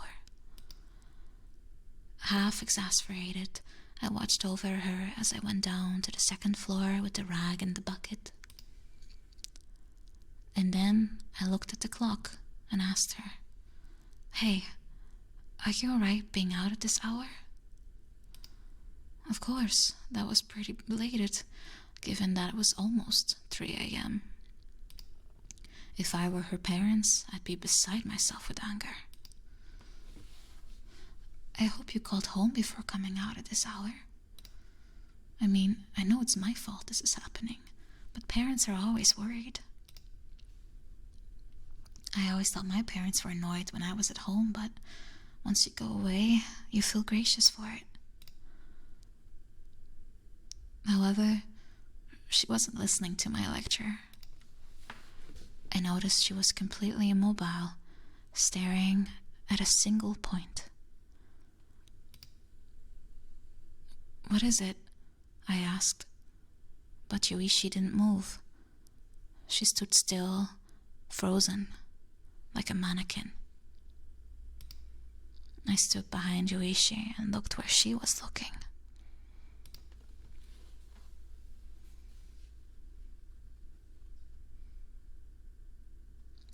That was where Yoichi had vomited. And exactly where the middle-aged man was standing in my imagination that only I knew about. Wait a second. Who are you doing a staring match with? When I placed a hand on her shoulder, she twitched, as if a curse had been lifted. "Dinar, take care. Have a good night." "Thank you. Have a good night." That's a very cute way to look at it, Samara. She's concerned about that. And then she whispered, ever so softly, "I see." And when she turned around, her face was filled with joy. I could tell by the slight blush creeping onto her pale face that she was excited. And her glowing eyes, let's not forget about that. "Hey, did you notice?" "What?" But Yoichi didn't respond, instead turning on her heel and heading towards the foyer. Hey, wait. Let's get out." She quickly put on her deep black boots and then walked straight out of the entrance. I hurriedly put on my sneakers and chased after her. Och nej, it's called Phenomeno. As a longer title in Japanese, Mitsurugi Yoichi, I think. Let's see. I tried not to look inside as I turned off the light, closed the door, and remembered to lock it this time. I stuck close by Yoichi as she staggered down the stairs. And when we walked near where the mama cycle was parked, inside the garage, Yoichi looked up at the building once more and said, "This building is very interesting." "What are you talking about?" "Under the stairs to the 3rd floor, there's a meaningless space."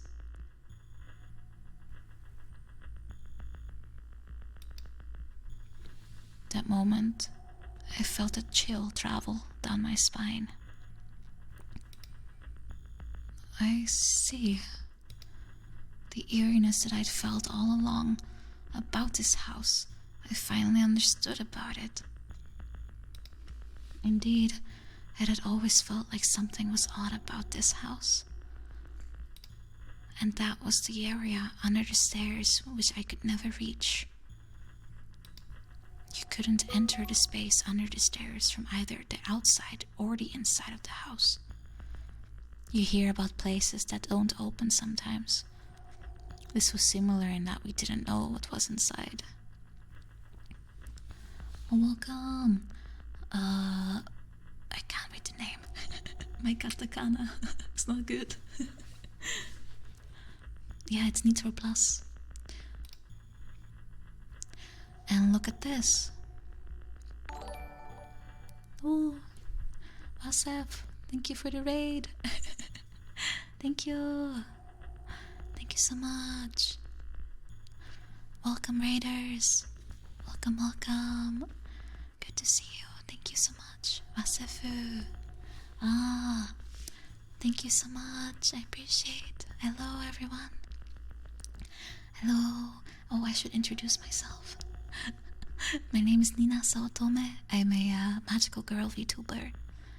And I'm currently doing I'm reading a visual novel, but I'm doing it ASMR style, so I'm kind of whispering it. Oh, Geronimo suggested it. Oh, thank you. Thank you so much, Moonclown. Hello. Hello. Thank you, everyone. Yeah, we're having a spooky reading here. I appreciate you all joining. Welcome. Should I do my usual singing during a raid? I'm kind of thinking, what could I do? We have a spooky background music going on right now. I mean, I could. Let's see. Any spooky song? I'm sure we have one. Let me check. Oh, I'm afraid I can't alt-tab out of this game. I can't alt-tab out of it. That's a bit of a... Let's see. Maybe it works if I... No, I can't. I can't alt-tab, so I have to do it after this reading. It's a fairly short story, so I'll do this song after we finish the story. Is that okay with everyone? Is that okay with everyone? Unless it's something that I can do from memory, but that's usually a bit of a gamble. Alright, we do it after. We're already quite far in, I think. Oh, I think we're at some kind of revelation here. Look at this. Yoichi pointed at the mailbox by the stairs in front of the 1st floor. My full name was written on a piece of paper the size of a business card, and 3 lines had been carved in, as if to overwrite my name. It was unmistakable.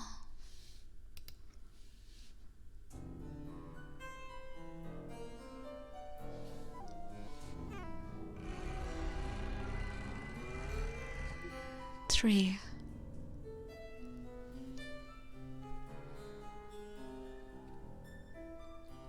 Sun.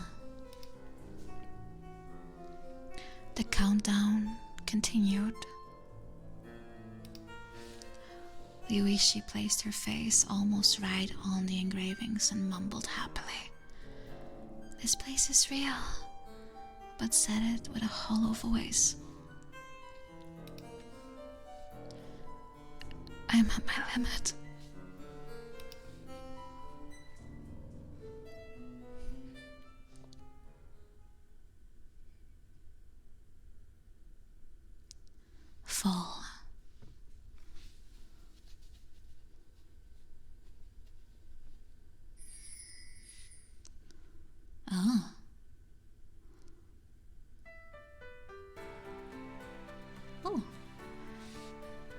Are we changing perspective, or... This almost sounds like Clanad. The new apartment was fantastic. The pretty, cleaned flooring, the new wallpaper, the sterilized unit bath. It wasn't right comparing it to that house where the previous inhabitants' remnants drifted everywhere. But I definitely learned that it wasn't right to skimp on housing expenses. This was even further from the university, but houses were nearby. I could walk to a convenience store. There were plenty of streetlights. This apartment, which was brightly lit even at night, was introduced to me by Karasu. Oh, Karasu again. From what I heard, one of Karasu's acquaintances was the landlord for this apartment, and she was renting a room here too. I don't know if he got a new place to stay at or he just died. It annoyed me a bit that the room was simply a warehouse, a place to put paranormal cursing equipment apparently, for her, but I couldn't complain. It's called Phenomenal. And in Japanese, I think I was Mitsuruki Yoshio? I think. Let's see.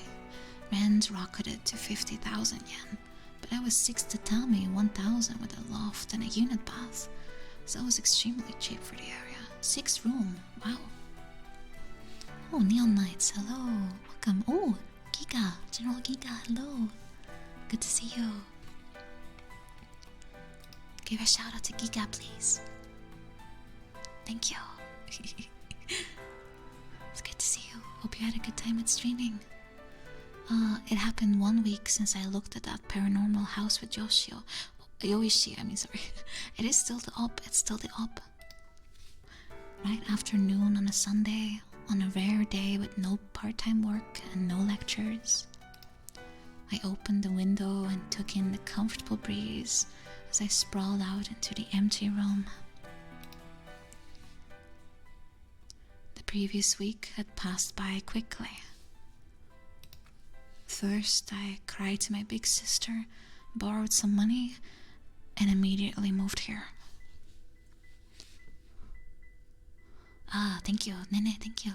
Mitsuruki Yoishi wa kowagaranai. Ah. Hello, Zachary, good evening. I didn't want to enter that house ever again, and it was expensive having to hire people, but it was worth it. Furthermore, this apartment's walls were so thin that you would almost instinctively want to pick up your neighbors' ringing phones, which made it feel like you were living among living people, and you could greet people in the hallways, and if you opened the windows, you could hear the lackadaisical voice of the bamboo pole merchants. That very specific kind of merchants. Basically, this place was overflowing with life.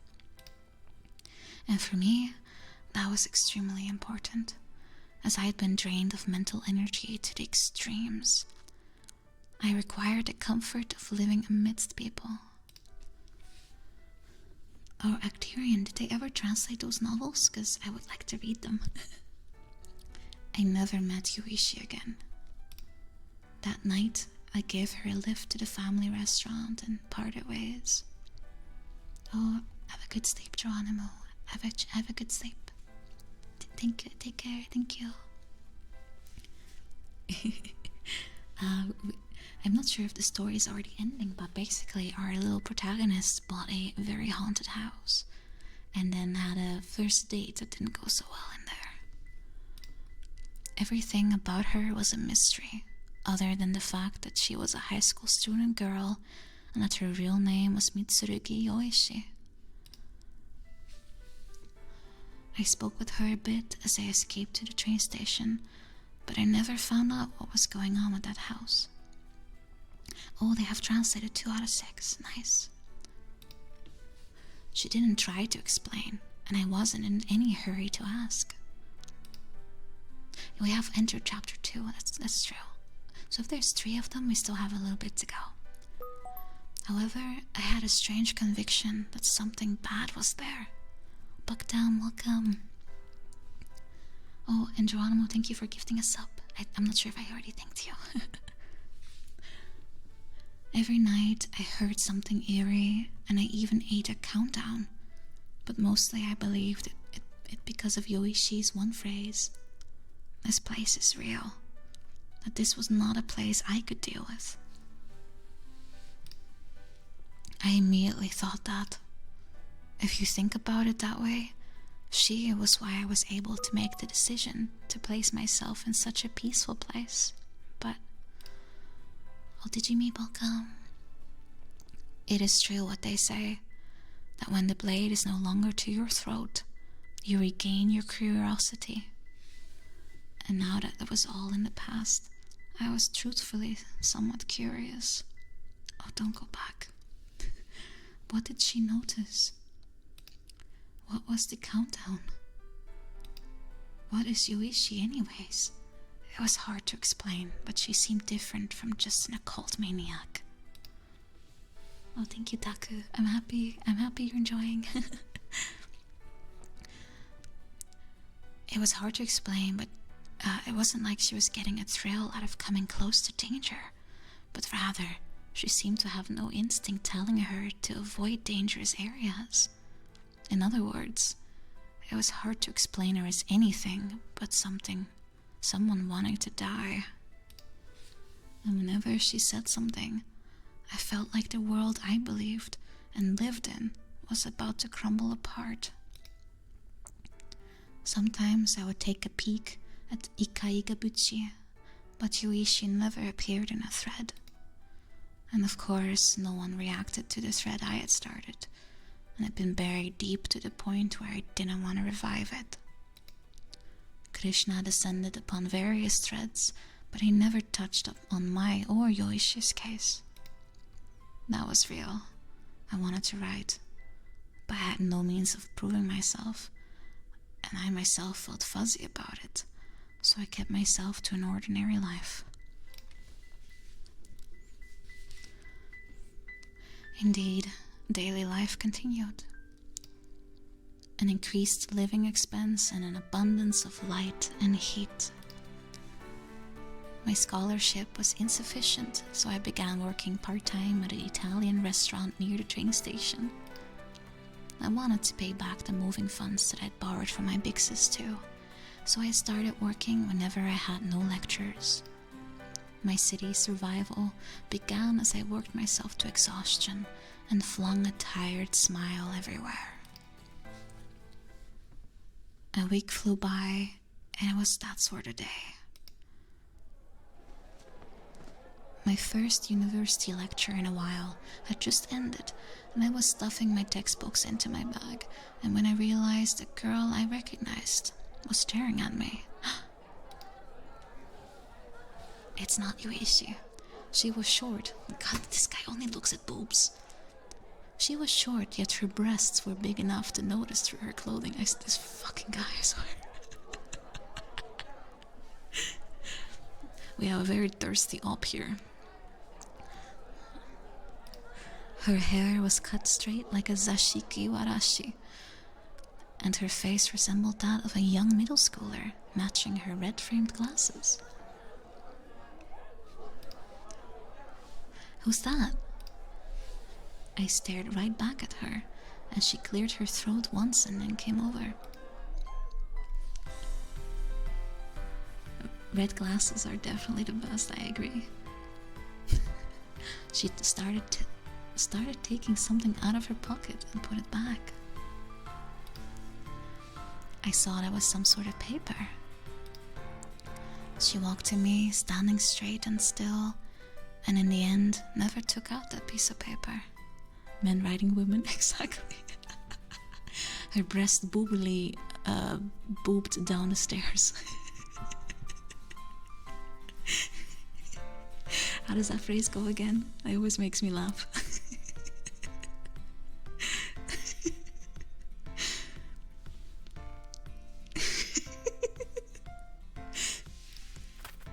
That's the one, boobily bounced, yeah. She had a bit of a vexed expression as she glared at me. although her babyish face made it lose its bite, and then clicked her tongue and turned away. Hey, I couldn't stop myself from calling out to her. What do you want? Speak up. The straight-haired girl turned back around and said, Baka. Idiot. Despite being mild-mannered, I wasn't one to stand being insulted by a girl I'd never met before. Why are you being so rude? What's your name? What grade are you? I asked, but she simply snapped back. Shut up. It's your fault to begin with. It's your fault to begin with, as she pointed her small index finger at me. It's because of scum like you that these things keep happening like this. Learn your place, fool. Fool. You. After that, she rapidly asked me, do your shoulders ache? Do your ears ring? Are you able to sleep at night? Was she some sort of doctor's apprentice? Did this university even have a medical college? While I was bewildered, the girl finally pulled out a piece of paper from her pocket and she stuck it under my nose.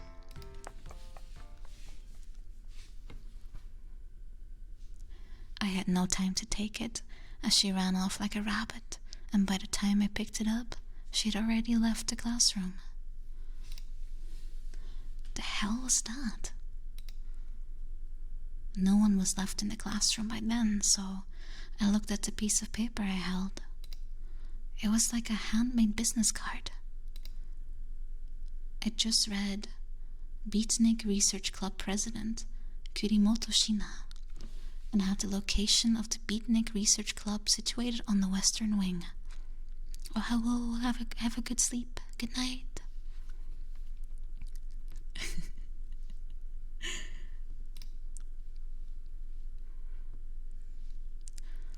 Beatnik. That night, I saw a dream. Yeah, I bet you I know what content is in that one. Oh, no, okay, never mind. That's no, okay. In my dream, I was still living in that house. The old 3-story mountain cottage by the river bank. He never left, did he? There, I was looking at myself.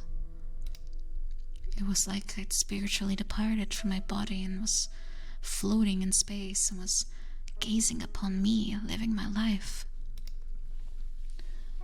The me down there showed no signs of noticing me and continued living normally. It seemed like I was watching a bit of the past. I was living carefree, as if I hadn't learned the fear of the noises at night. Hey, come on, stop with this house, I wanted to tell him. But as a person just drifting in a dream, there was nothing I could do. All I could do was observe.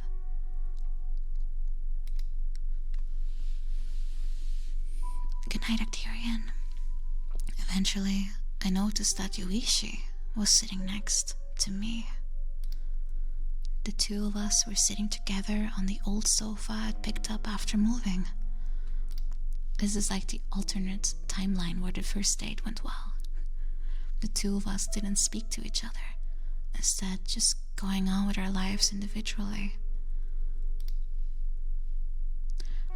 I was yawning as I watched the TV, while she was just quietly reading an old book. It was just a dream, so I was free to make up any situation I wanted, but I still thought it was odd.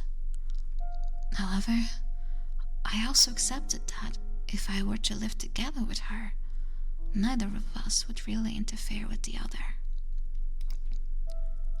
Eventually, the me down there got bored of TV and proceeded to stretch, wash his face, and brush his teeth.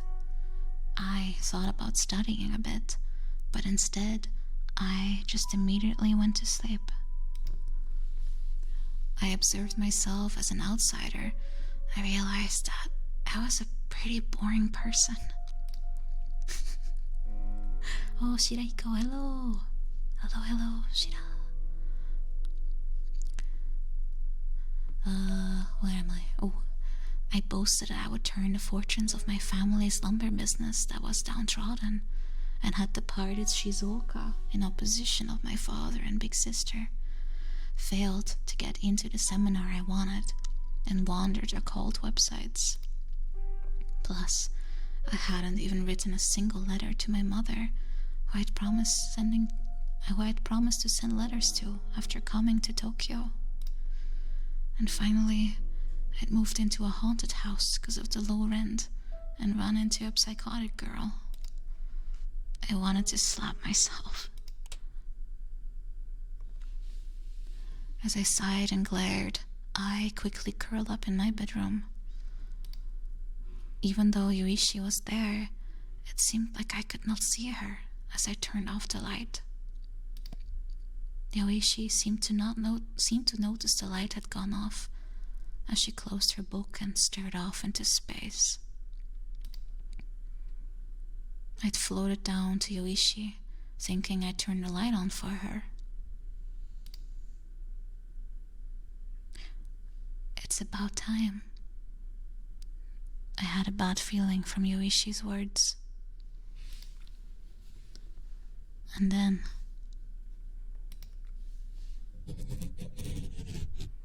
in the darkness, with only moonlight illumination, I heard that sound.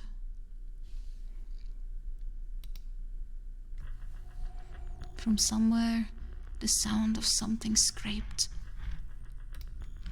An ominous melody ringing across the border connecting this world and the other. As if something was trying to crawl out of a sealed dimension. And as I heard that sound, my body slowly froze.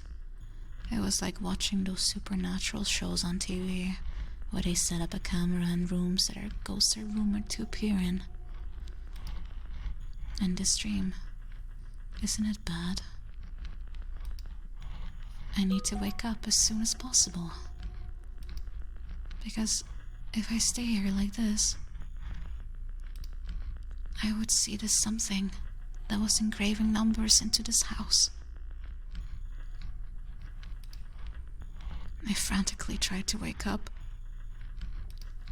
I waved my limbs around trying to touch something, but I could not wake myself up from this dream.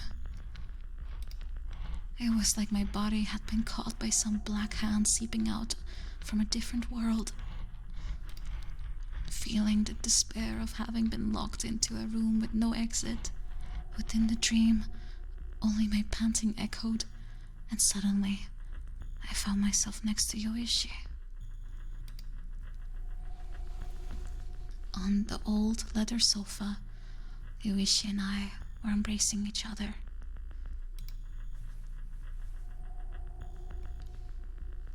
As if I were trying to stain both of my palms with Yoishi's body temperature, I played with her body. Excuse me. That was my wish, and yet it wasn't. I mean, of course he had some interest. Gosh darn it, Ob. Again. We're playing a PG-13 novel here.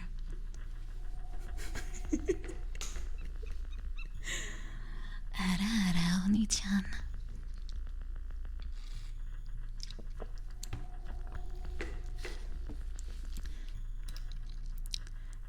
I wasn't the type to release my...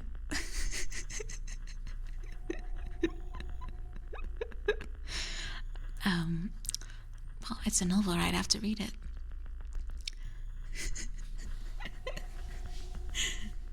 Of course, I had interest in girls as a simple 18-year-old boy, but my lusting wasn't this twisted. I wasn't the type to release my sexual lusts by turning myself into an unseen existence. I was pretty sure I had that much reason in me anyways. Goku got his wish. Dang it, Goku. You're supposed to be innocent. However, Yoichi showed no sign of fear. If anything, she was in a state of ecstasy. Her expression was dangerous. I felt my reason making sounds as it broke apart.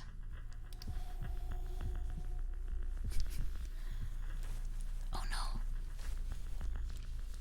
Yeah, she hasn't bathed still, that's true.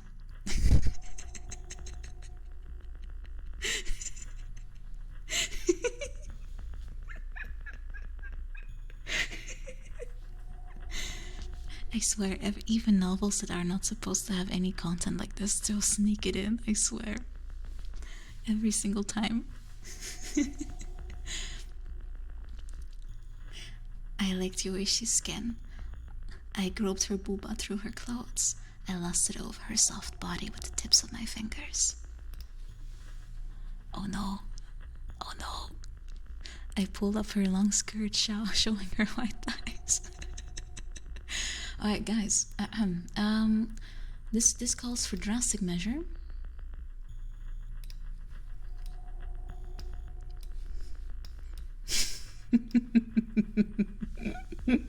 Only I will be able to check what's happening next. Yoishi's eyes were barely open. Her lips were slightly parted, and I could see her white teeth.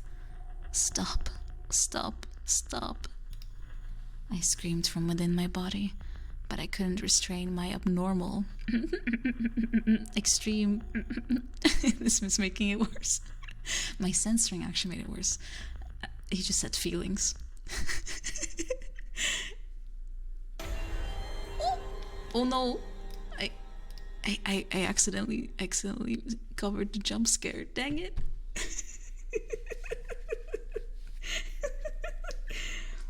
It said the moment I put my hand on her thigh, a hand came in. I almost screamed. My arms were not ones I'd become accustomed to seeing, but rather were long and thin, if anything, like that of an aged man. I was trying to protect you. Those sleeves were grey and worn. I was wearing an old suit. I felt like I faintly smelled some cologne. I stretched out my trembling arms and felt my face, my nose, my lips. And what I felt was hideously not mine. It was definitely that of someone else. And I knew whose it was. Him. That man existing at the edge of my vision. And finally my face tilted against my will. My face pointed towards the window ahead, towards the moonlight. And my eyes locked with the man covering Yoichi. In that instant, I lost consciousness.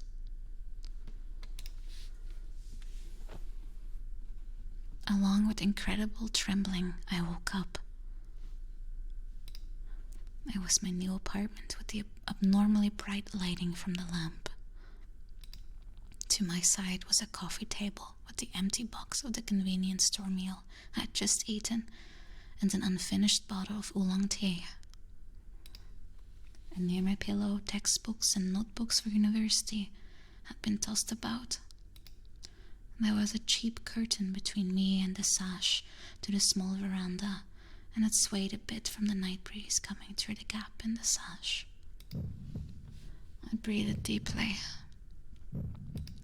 My heart was still pounding. I came home from work, ate a bit, and had fallen asleep. Fuck off with scaring me. I felt malice towards no one in particular and grabbed the bottle. I gulped down the third or so that was left of the oolong tea. And I felt incredibly thirsty, and even the lukewarm oolong tea tasted delicious. And when I finished, I felt a bit calmer and scratched my hair as I exhaled sharply. Calm down. Just a dream. It was just 2 weeks ago. It's not surprising to have some fear still in my heart. That's why I saw that dream, that's all. I mumbled to myself in an effort to persuade myself, but my heart didn't stop pounding. I could still feel Yoishi's soft body in my hands. And then I realized that something was ringing in my head. It was like a phone from next door, like a cell phone in my pocket was still ringing. A quiet but definitive warning sound. What's bothering you?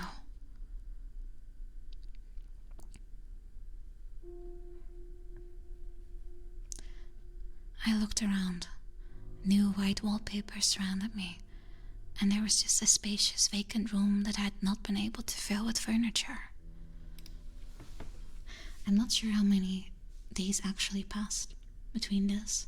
He said 2 weeks, but the countdown, nothing had changed between before and after I had slept. However, the bell inside my head just kept ringing. What is it? I stood up and looked around the room again. There was nothing of the ordinary. The after effects of a scary dream were just bothering me. That's all. I was trying to think that when I noticed it. Next to the wall was a ladder leading to a small loft.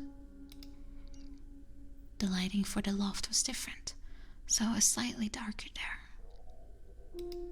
Just then, I felt something cold travel down my spine. Why did I pick a place with a loft? That dark area where it felt like someone might jump out at me from gave me bad thoughts. However, it felt like the warning inside me was directed straight at the loft. Lil Hon, welcome. Oh, Stormy Winds, welcome to you too. I mustered the courage to look up, and the warning sound grew louder. I swallowed once and turned on the light to the loft next to the ladder.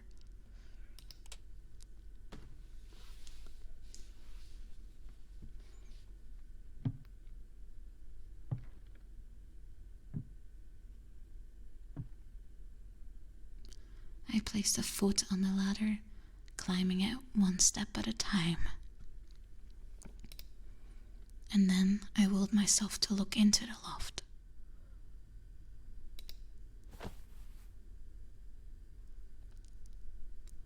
Of course, there was nothing there. The only thing there was a cheap sleeping bag I'd bought instead of a blanket, and the number of books that were scattered about. I breathed with relief and was just about to climb back down when I noticed it. On the other side of the sleeping bag, at the furthest wall, I saw something.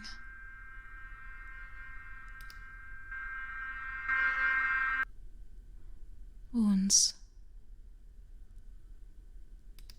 2 lines had been violently drawn.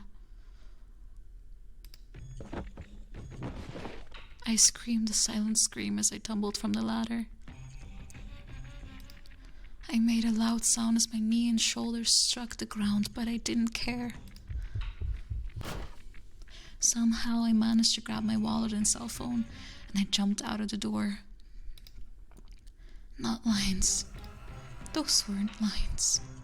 That was...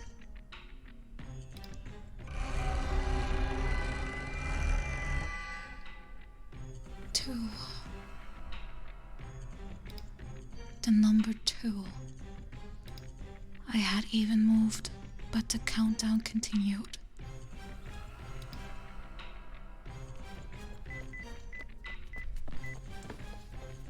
I jumped into the night city and ran to the convenience store in search of light. As I ran, I tapped at my cell phone, accessing Ikai Gabuchi. And then I looked at the form from the end to end, and I didn't care if it was Karasu or Su or Yoichi or anyone. I desperately looked for someone I knew.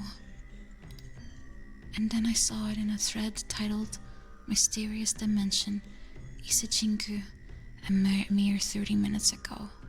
Yoichi had posted. He moved once and the countdown followed him. ignoring the serious discussion of how to see Yata no Kagami at the Tai Jingu. I posted there. Jingu is like a shrine, right? Like a... Was it Buddhist or Shinto? I remember seeing it a lot. Hey, Yoichi, help me. The occult maniacs who had their debate interrupted laughed at my spontaneous post, but I ignored them. Yoichi, you're reading this, aren't you? Talk to me. He's still following me. But of course, Yoichi never answered, and it just angered the Ise Junku maniacs. Even after reaching the convenience store, I looked around Ikaigabuchi while I was in the parking lot. I tried writing in places that Yoichi might find interesting, and to contact me immediately. It all comes back to the convenience store, my very first stream game. But maybe I'd posted too often, because the entire forum rose up in arms calling me a spammer. If I got banned, I'd have trouble contacting her, so I started responding. No, I'm not a spammer. I'm in serious trouble. But people just coolly responded that I was spamming. Eventually, others began calling me a wannabe, and I got pissed off and shouted at them, "You scum occult maniacs," and the flaming continued. It was like 100 versus 1 as the flames continued to be spat. And right as I was feeling like the world was against me, and I was about to slam my phone against the ground. Are you Nagi? Someone wrote that. And when I looked at the name, it said Krishna. I guess he's new to the forum culture. That name was like a miracle descending upon me, and I almost crumbled to the ground. I tried to type a response, but my fingers were trembling too much. And as I struggled, like that, Krishna posted again. And it said, "Come to the place written on the card I gave you this afternoon." Krishna's that girl with the booba.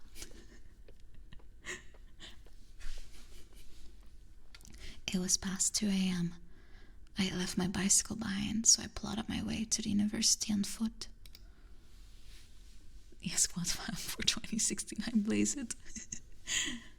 Of course, the front gate was closed and a security guard looked at me suspiciously. In an effort to escape from that look, I took a wide arc and then went along the fencing towards the line of Zelkova trees on the left.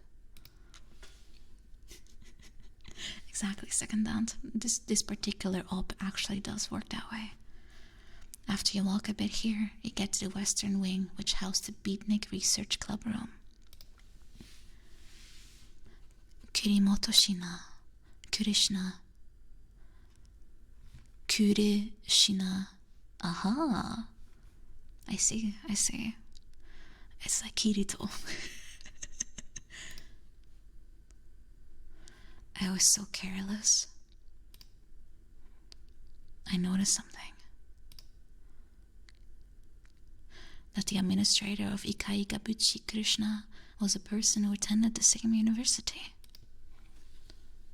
And for that baby-faced girl to be Krishna was unimaginable. She's pointing, it's one.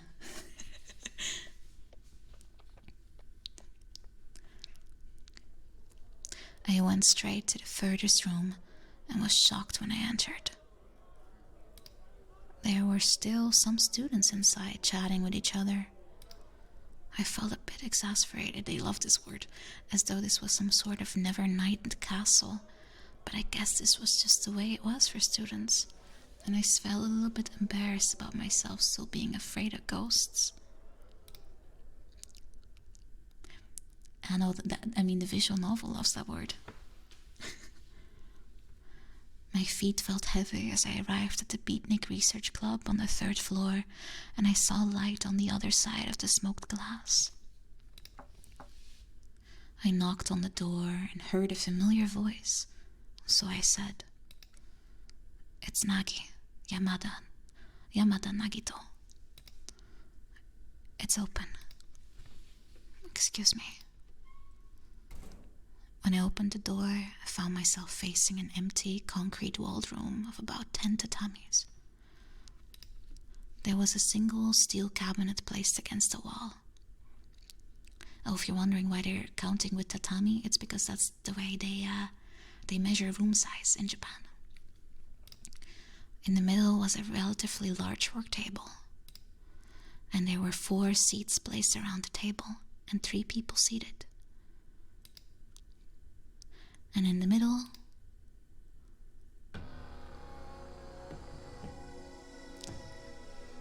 was the baby-faced girl who'd given me a business card in my classroom. The red-framed glasses were odd as usual. Hey, who you? Excuse me. But she was wearing what seemed to be a priestess outfit stained in black, had on a takageta, and sat on a seat. This suited her too well. I had no interest in such types, but I could almost understand how people who liked lollies and people who liked cosplay felt, which was scary. This guy's frame of reference just cracks me up. Alfilda, hello, welcome. Ooh, Animal Crossing. I saw the update. I want to play again too. There, I just noticed I will block less of the screen this way. Hello. Are you Krishna? I asked, and the girl made a disdainful face and nodded. I warned you to leave that house immediately. Huh? Karasu told you nothing? Nothing at all.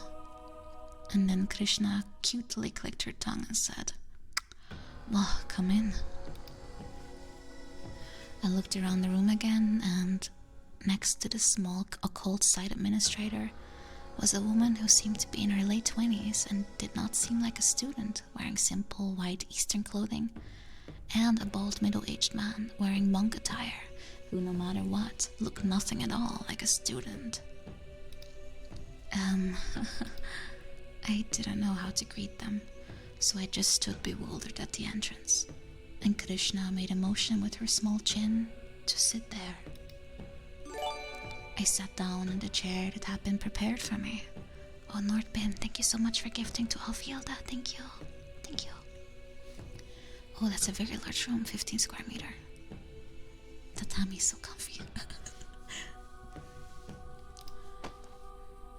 When the middle-aged monk stood behind me and grabbed my shoulders with his thick arms. Hey, what's going on? And then Krishna pushed her glasses up and asked, "Why are you trying to see the other side on your own accord?" And then she began lecturing me in a stern voice. "Alright, as long as we don't look, they can't see us either. You can have interest in the occult, it's natural and avoidable of people to have interest in things that are little understood. Still, the other side has the other side's business, and to them, not being able to see does not count as an excuse. Even if you can't see them, humans have enough power to be able to feel them. This is eerie, then immediately understand that there's something you can't see and pay it due respect." In the face of her stern look, I, the fool, could understand. "So basically, I've been possessed?" I asked tearfully. "At this rate, you're pretty screwed." Her expression became even sterner, and I froze. "Krishna," said a woman in white clothes. She had no makeup on and held a strangely shaped rosary in her hand. It's already gotten a bit inside. "What? What inside? Can you pull it out here?" "I'll try." The two of them finished their strange conversation. "Wait, Krishna, who are those two?" I asked as I tried to escape from the strong monk. "Investigators for Ikaikabuchi," answered Krishna bluntly. "Investigators? I'll explain later. Just shut up and stay still."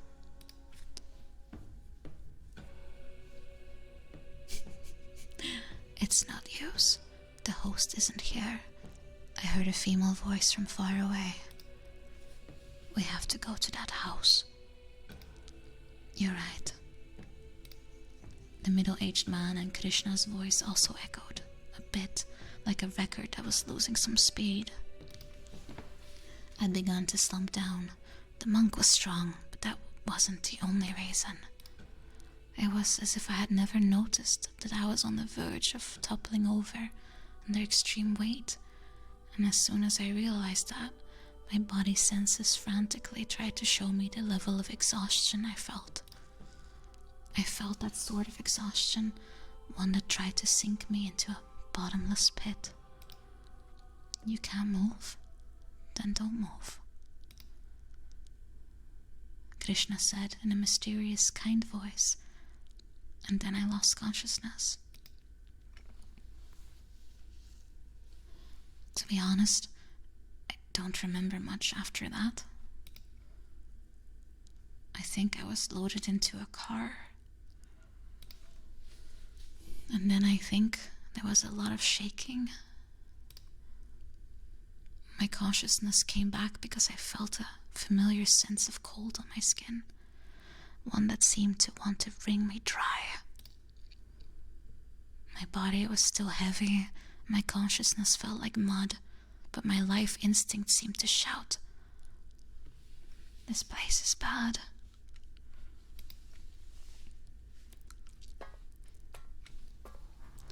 And when I came to, I was in front of that house. The middle-aged man was carrying me on his back, climbing up the stairs to the second floor. No, I don't want to come here anymore. I wanted to shout, but in reality I couldn't even move my fingertips.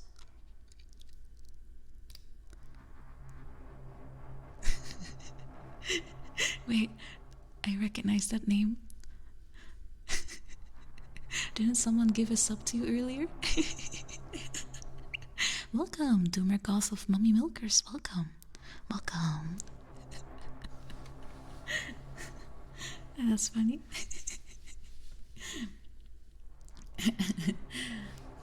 Not caring for my will, I was carried forth by the middle-aged man and stood in front of the entrance to that house, alongside Krishna and the white-clothed woman. Krishna easily opened the door. I thought I'd locked the door, but it opened without a key. Inside glowed an ethereal light. "Who?" said Krishna sharply. I forced shut my resistant eyelids. No, I don't want to see. I didn't care who was inside. I didn't want to deal with it anymore. I give up. I decided right there and then, if I were able to wake up safely tomorrow, I would go straight back home to Shizuoka. In the end, it was impossible for me to live alone in the demonic city of Tokyo. I wanted to turn around the fortunes of my family business and came to Tokyo to study for it. But I'm too much of a wuss to live alone. I'm better off living in the rural areas, surrounded by family and friends. My father and sister, who opposed my decision, were right after all. Mother supported me, but I felt apologetic toward her. But I tried my best. But these happenings, I couldn't expect them, and I could do nothing. Come inside and close the door, or this place will come. Someone said from inside the house. I recognized that voice. Cold, clear, but somehow decisive. If you want to know what's to happen, then you should do that.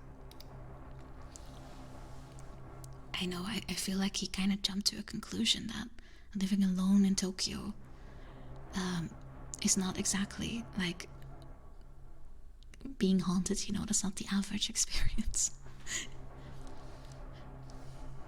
This voice, Yoichi. My whisper echoed through the silence.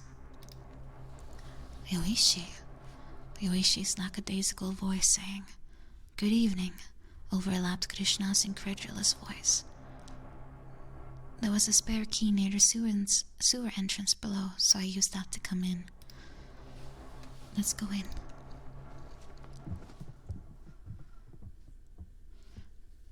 At Krishna's voice, the middle-aged man entered the foyer while carrying me, and then he took off his shoes and continued to the living quarters.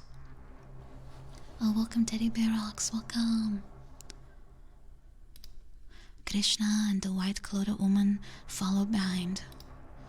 When I looked past the middle-aged man's shoulder, I saw Yoichi already sitting in the middle of the empty living quarters with a candle inside an empty can. The dim light came from that. Who are you? What are you doing here? Krishna sounded as if she were scolding, but Yoichi answered lackadaisically again. Quiet. If you brought that person here, then you two already understand what's going on inside this house. Yoichi, I see, Krishna groaned. You're Yoichi.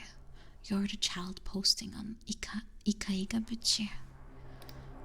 Yoichi continued her silent, but Krishna clicked her tongue and continued.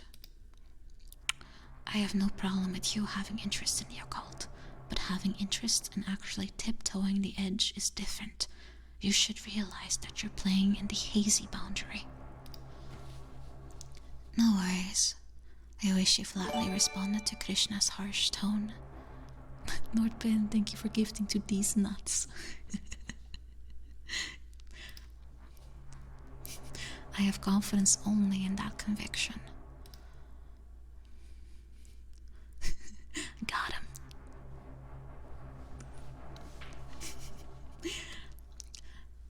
Wow, she's undeterred by this angry Krishna. This is why girls are scary. My big sis was scary too, and when mother snapped, she was scarier than father.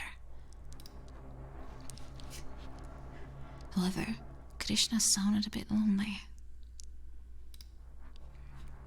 I know. I've seen children like you before. That's why I say it. People who harbor expectations from the depths of the darkness, they always drag humans into it, even if they don't mean to. That's extremely dangerous. The middle-aged man slowly let me down from his shoulder, and he laid me by the wall in a sitting posture, and I had nothing to do but listen to their conversation. My powerless body felt like it was being dragged about, and I could only feel an endless sense of helplessness. What happened here? What is happening here? What's about to happen here? Everything was off the rail my life had been following. I could do nothing here, and all I could do was listen to this creepy conversation and be an observer to a creepy act. However, more than the desire to learn the truth, my desire to run away was stronger. As soon as possible, I wanted to go out into a bright place. Krishna. Just then, the monk stepped in between the two. It started.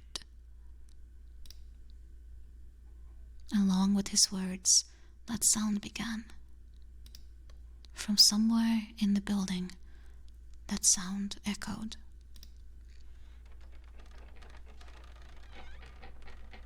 Scratch, scratch, scratch, scratch, scratch. As if overpowering everything, only that sound echoed. Scratch, scratch, scratch, scratch, scratch. Something was grinding together. Someone's having fun upstairs. Pick me. That's not very PG-13 of you.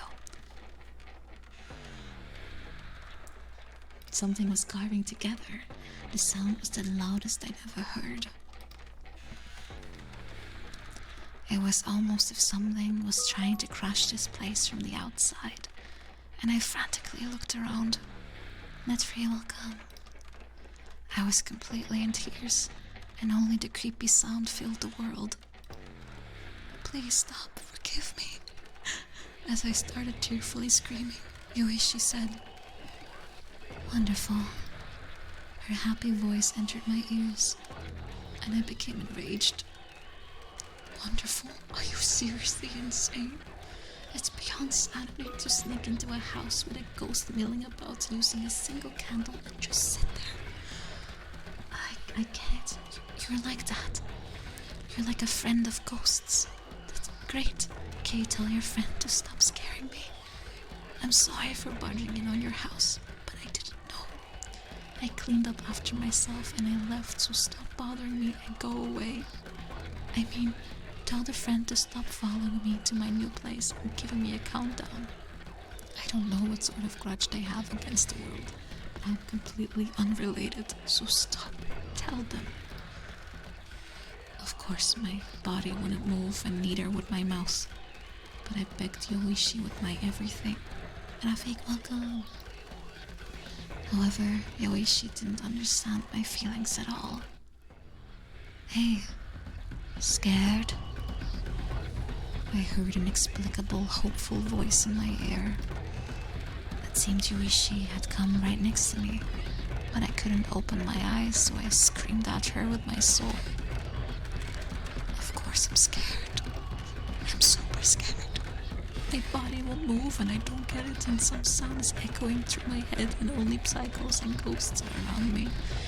This house only has psychos now. A psychotic administrator that gathers and edits creepy articles. A psychotic woman holding some bizarre weapon despite being of age. Some psychotic baldy who seems to only have muscle building as a hobby. And you. And there's some douche ghost that never shows itself but does annoying pranks like carve numbers. Seriously, cut that shit out. Are you all just enjoying your emergency offline meeting right now? You're all just waiting for me to pee my pants, aren't you? Hey, come on, cut it out. I was wrong. I don't want to be here anymore. I don't want to see those numbers next to this one. And then what? What's next? I don't want to know. If you're gonna kill me, just do it. Stop cornering me and shit.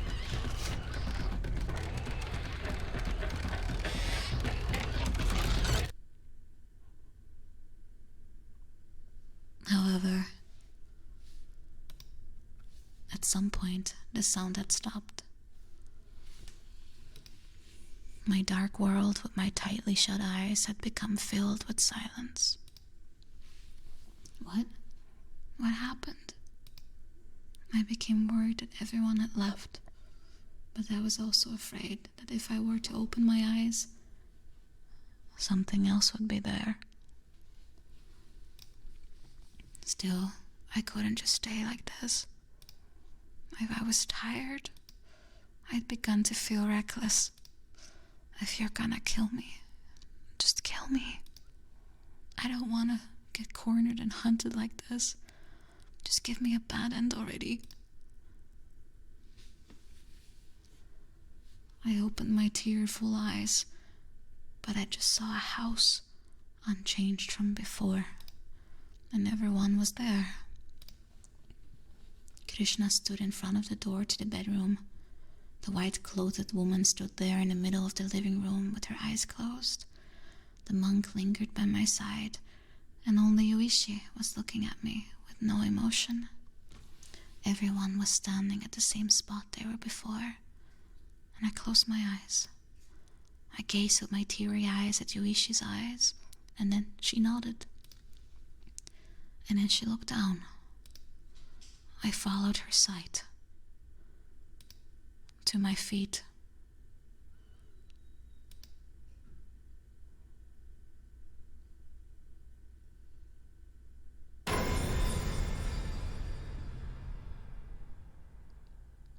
As if cutting across the space between my feet, a thick wound had been carved into the floor.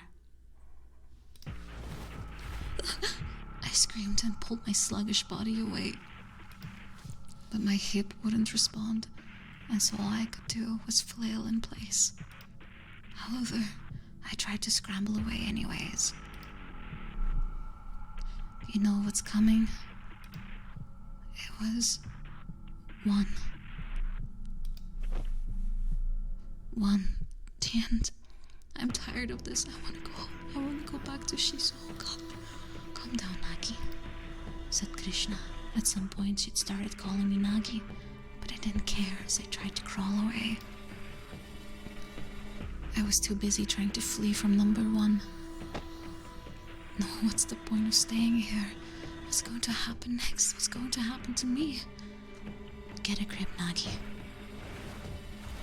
Krishna sounded again. God damn it must be the monk. Some heavy impact struck my back. And after that, the white-clothed woman said something I couldn't understand. It was filled with strange rhymes I'd never heard before, countless words that make my head go insane.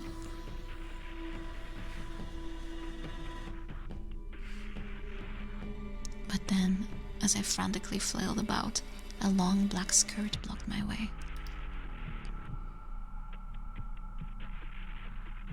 It was Yoichi, dressed in obsidian as always.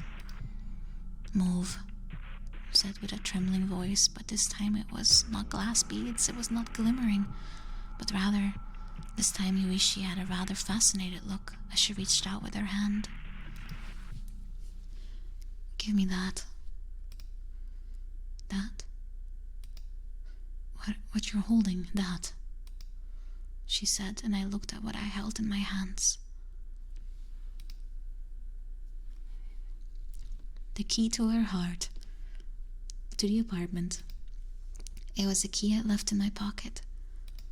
I was holding it backwards, and on the end of it was wood.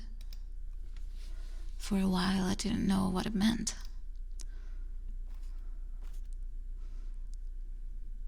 It would be interesting if this countdown was just for the wish to come true. It would become quite wholesome.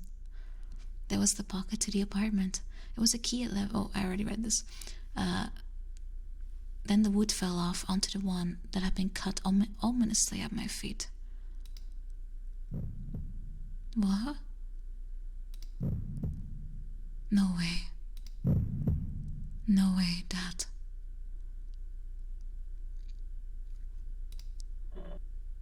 He had been doing it all along.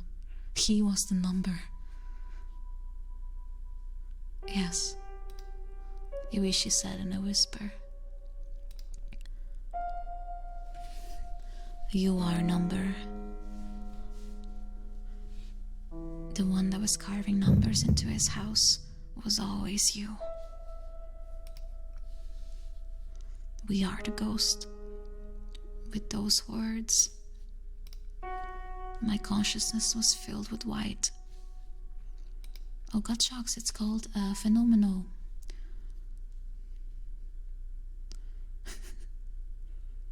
In other words, it was a schema. It was an evening, roughly 5 days later.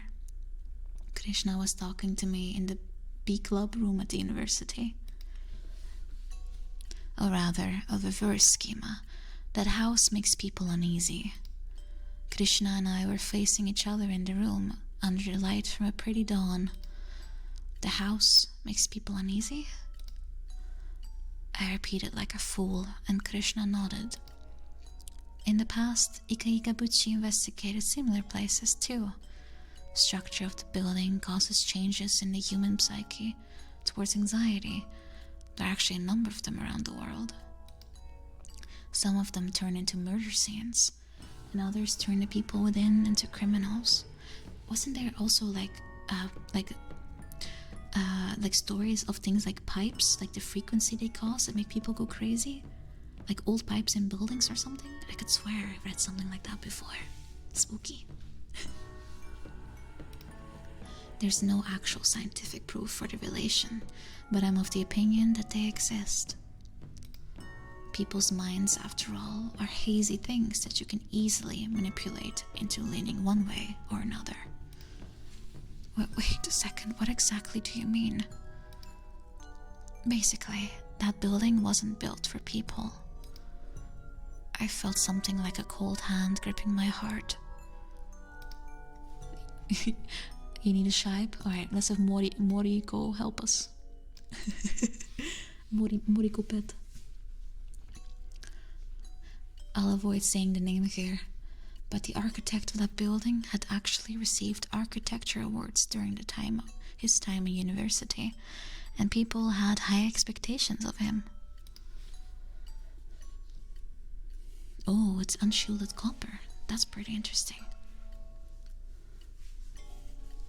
Krishna was illuminated by the golden sunlight, and her straight black hair glittered as she spoke in remembrance. He was supposedly a very serious person.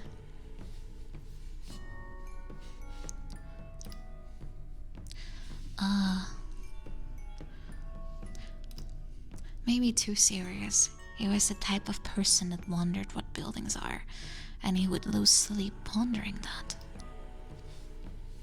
He loved the joyful faces of the landlords so much, and worked and worked. However, he realized the futility that arose when one person asked him for another design, as he saw the house he'd put blood and soul into be demolished in the name of renovation. Families changed, preferences changed. It's unavoidable as long as you're living, but he couldn't take it. Oh no, it was just it was just a false thingy, like, how do you call it? Flag on the bot. If you take care of it while living, it will last over 100 years. And sometimes people should suit themselves to the house. He left those words in a set to have vanished from his atelier one day. His family put out a search request, but no one could ever find him, and some years later he was effectively declared dead. And that was over 30 years ago. That atelier was his final work, and at some point it had been dubbed a house that grants wishes. Krishna pointed out the third-floor window towards the residential district. This country tossed aside countless traditions along with its Meiji-era cultural revolution. I am of the opinion that one of those traditions was the house. Tiled roofs became scarcer over the years, and buildings that housed several generations became rarer. Mass production, mass consumption, that was the era we had entered. We weren't inheriting treasures anymore, believing instead that you could reset life every few decades. After all, that sufficed for supply and demand. Is it turning into a social commentary? But I think things that were important to the people of this country faded away more and more. Consumerism bad. After I heard her words, I thought, my father was saying the same. It takes 30 years to grow a single sturdy tree, and yet the Japanese lumber industry found itself in danger of going out of business in the face of cheap lumber being imported. It wasn't that he was worried over his job. He was afraid that the idea that you could get unlimited amount of cheap wood would become ingrained in the minds of the people of this country. In the past, people would pray to the gods of forests, would cut trees while offering things, and carefully build houses with them. Whenever they were rebuilding, they carefully tried to reuse wood whenever possible. Buy local only. Even on this earthquake-riddled island, Ryuji had remained standing for 1,000 years. The skill of the carpenter who understood the finest detail and characteristics of wood in the day were, of course, amazing. But they also say that the graciousness towards the important offerings of nature was just as important. I always agonized over having been born into a family whose business dealt with lumber. Did I take care of buildings as I grew up? Did I ever think about the feelings of those who created the building? I was filled with emotions as I wondered if a day would ever arrive that his wish would come true, within this grand city where every day you could see the sights of reform or reconstruction. Oh, thank you for stretch.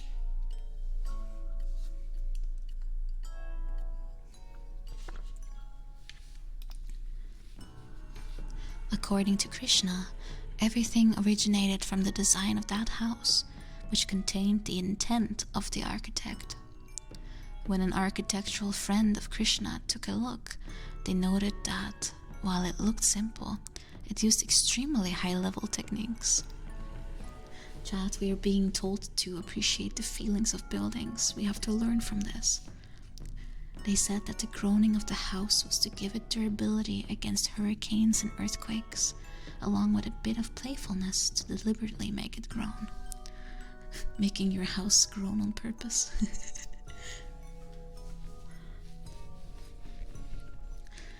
The meaningful space under the stairs is the center point of a sturdily built house.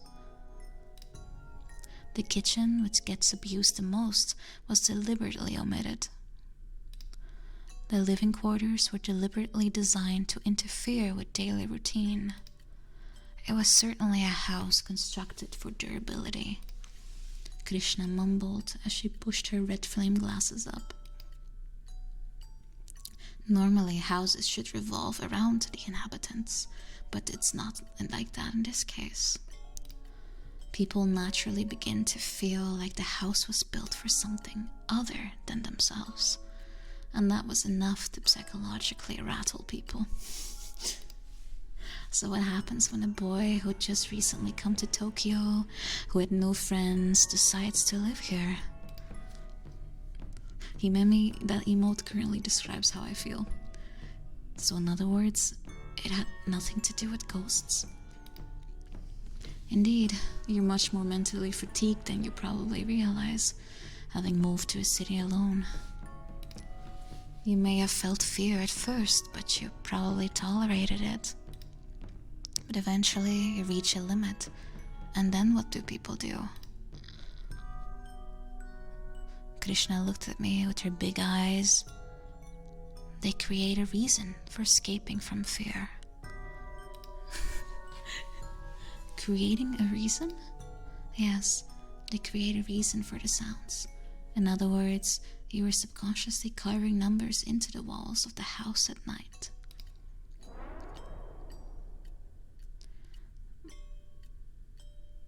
But I was speechless, and Krishna leaned closer. Think about it, Nagi. Where does fear come from? It comes from the unknown. That's why people learn. They research inexplicable things to escape from fear. People's knowledge was born from effort devoted to escaping from fear. Cooking developed out of the fear of starvation. I think cooking developed because people didn't want to get poisoned. Clothing developed out of the fear of external temperature, and buildings and weapons developed out of fear of enemies. Everything began from human fear. You thought there was an inexplicable sound at night. However, no matter how much you searched the house, you couldn't find a reason for the sound. You'd have to know that the house was deliberately designed to make sounds, but you had no way of knowing. Then what do? You were cornered, so you created a reason for the sounds. In other words, a reverse schema. Damn, that's some 5,000 IQ explanation. Is that even possible? How did he do that on a shoe? No, it had to be. Otherwise, how would the number 3 have been carved into the back of a shoe I'd been wearing all along? Was it 3 or 4? I was wearing it, so I had to have been me. That's 4, okay. Thank you. My lower body was trembling. It terrified me, the other self that acted irrespective of my will, or rather, that I didn't understand myself.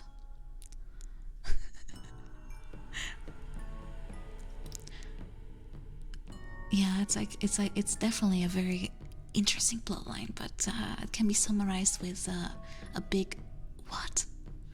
Well, Krishna sat back down and sighed.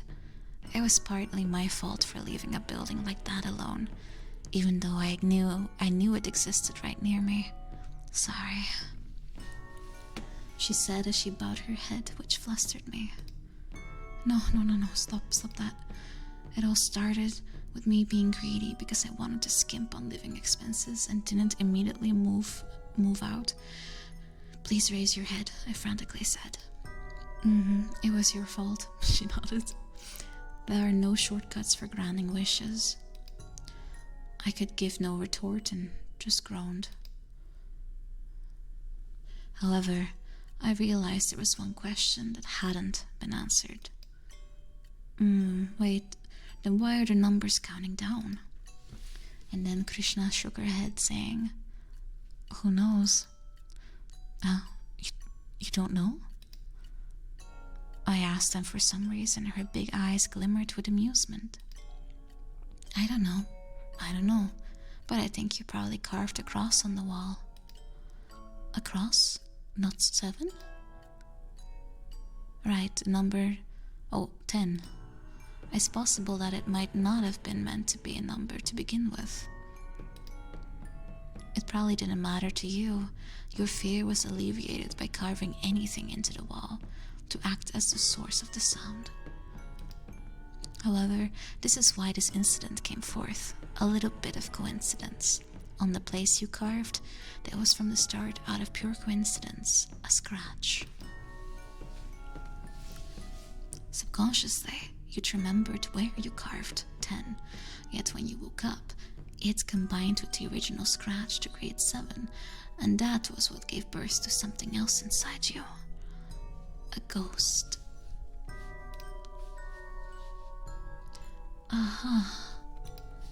So that's why I felt an incredible amount of anxiety when I first saw that number.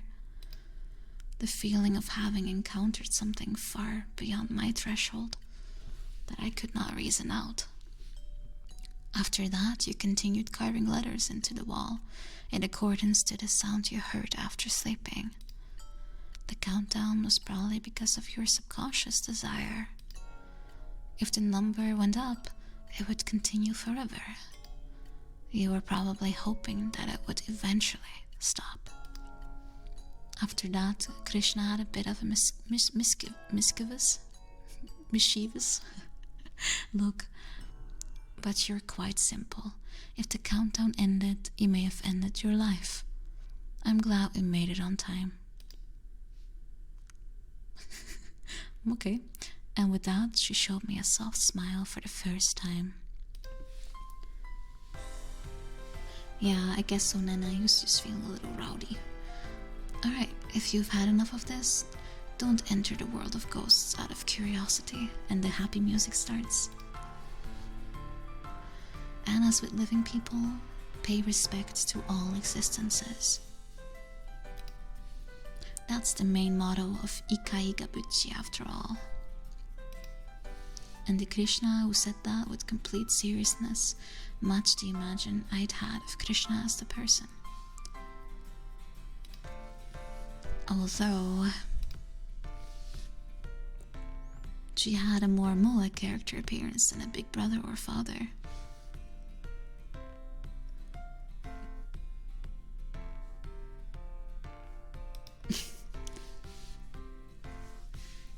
And with that, the complex, tangled thread had been solved.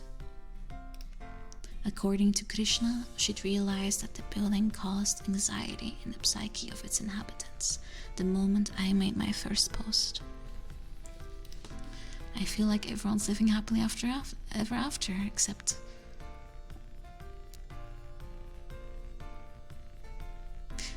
in an effort to keep it under wraps, she had left it in Karasu's hands, but Karasu was pretty careless to begin with, and then became drunk, so the important message has not gotten across to me, which is why things escalated to this point. In any case, everything was solved, so that was good. I'll give you a warning though.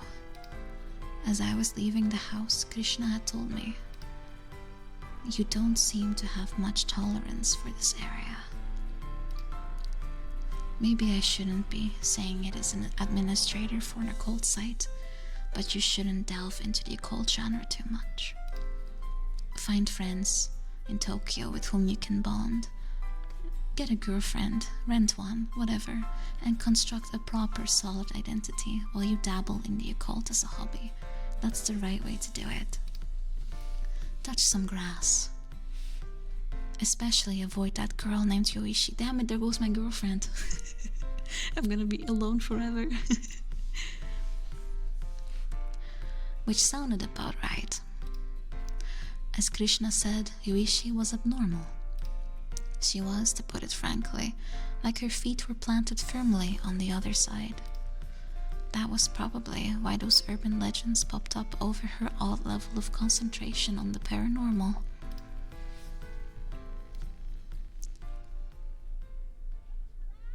Oh, a sunset. That's good, right? The sunset was extremely beautiful as I stepped out of the West Wing. The clear orange color shone straight to my soul. Dang. I'd become easily moved by this incident and almost came to tears just out of graciousness towards peacefulness. I hung on, willing myself against crying. There were a lot of students about, and a feeder high school was just on the other side of the gate. Feeder high school? Architects?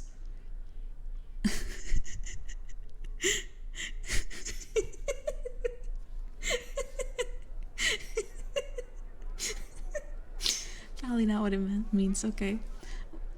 Was just on the other side of the gate to the West Wing. There were a number of high school girls going home too.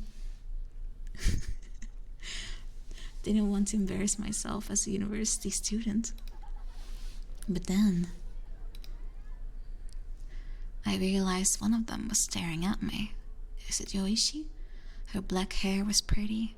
She had white skin and was slender. Her uniformed figure was blinding, and just by standing, she looked like she was from a different world. Uh-oh, wait, what? I eventually realized that I recognized that girl. I recognized those boobas, and couldn't restrain myself from running to her. Wait, are you Yoichi?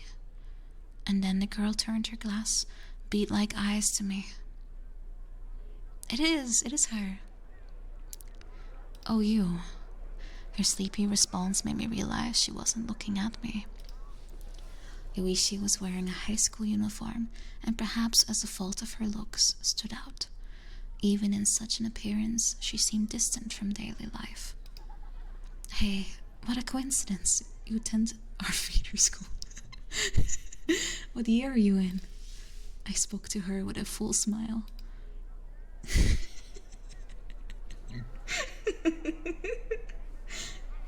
That has nothing to do with you. Yoichi's response was quite cold. There was none of her bedazzled, vitality-filled look anymore that she had when looking upon the paranormal. He's not a burger, so she doesn't care. I hadn't come to school in a while, and I shouldn't have come at all. She said with annoyance, and I noticed she didn't have the sharp smell from before. It seems she'd taken a bath. Glossy hair, an ironed white blouse, a black tie. I narrowed my eyes as I gazed at her, at the contrast from before, and I said, "Pretty good." "What is?" "Your looks. You look more clean, and your uniform suits you." This guy focuses on people's looks way too much. However, Yoichi turned her back to me, saying I was pathetic. Yeah, you deserve that. You deserve that guy. I intended to praise her, but apparently just annoyed her. Yeah. If it's nothing, I'm going. She turned on her heel and I hurriedly stopped her. "You were staring over there. Did you want something from Krishna?" Krishna.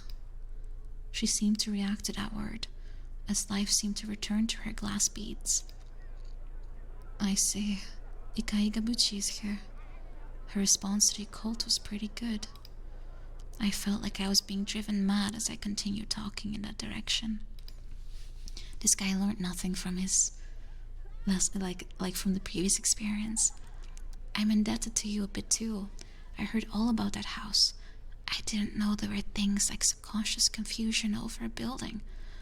Man, I freaked out a little bit when I learned the truth." I was probably on a high from having been released from my fears. I kept talking.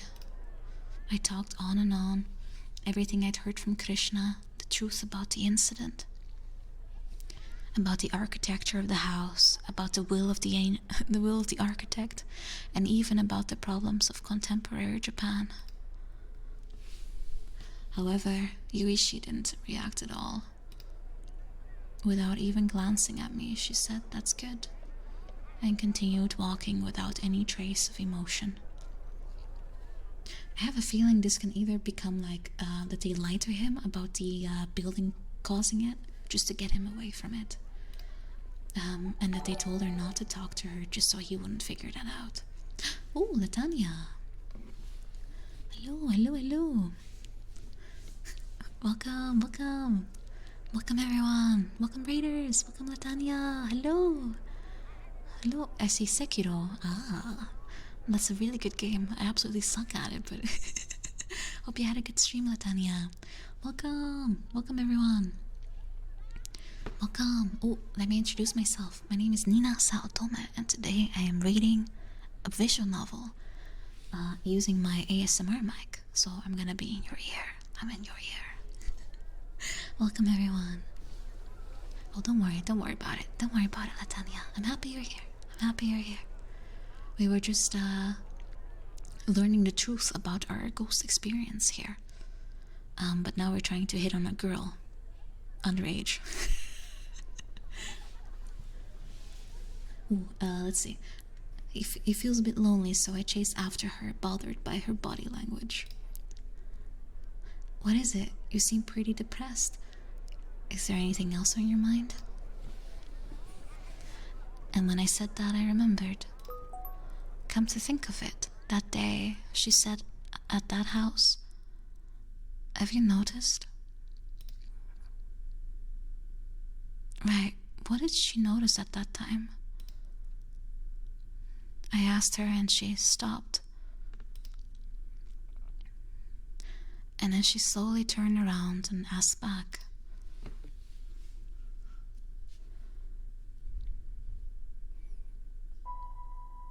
Do you really want to hear? Oh. Uh-oh.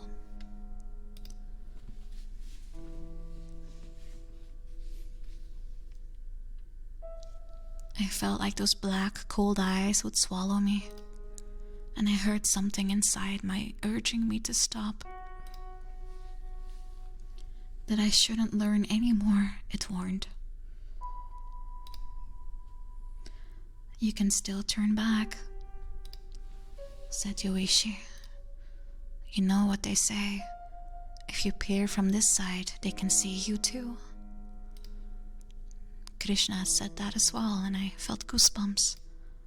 But I wonder why. That moment I had a bizarre sense of excitement. That I wanted to see the world as she viewed it. That I wanted to stand where she stood. Oh no, turn around up. There are plenty of boobas to stare at, but don't go to ghosts. That I wanted to know why her words always seemed to sway my world. I'll listen, please tell me. When I said that, was I seeing things, or did Yoichi seem to have a slightly forlorn look? However, I would realize later that this was a fork. A story about waiting in the bizarre and grotesque, helpless darkness of man. The boundary between that world and this world. The journey around the Ikaigabuchi began this moment. After a moment, Yoichi nodded and then began speaking. I was always wondering, what it was called, the house that grants wishes? And why? Because the title lacks a subject, whose wish? And those words gave me chills, and I immediately began regretting my decision. That house isn't a house of hope. I just felt an incredible source of malice. Yoichi whispered, with the expression of a queen who'd been locked away in a dark castle for 1,000 years. The architect that had disappeared while loving strange buildings, the countdown that began with 7, the mysterious space under the stairs, the house that grants wishes. There's a single answer that ties everything together. My goosebumps wouldn't go away. What was she trying to say? What was about to show itself? The girl Yoishi's dark eyes glimmered as she spoke.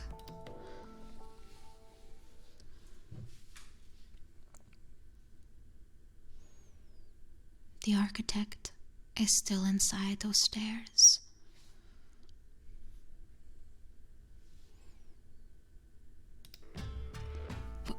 Wait, of course he isn't alive, but then everything ties together. Why there's a meaningless space under the stairs, why it became named the house that grants wishes, and why the number begins with 7. Wait, it doesn't explain anything. It didn't start from 7 because it was originally 10, and I had just coincidentally written it over a scratch. Wrong. Her words twisted my world. You originally wrote 10, you're right to that point. But there was never a scratch to begin with. Someone added a scratch and changed it to 7. Why can you say that? I saw. What? That on top of your 10, someone added a scratch to make it 7.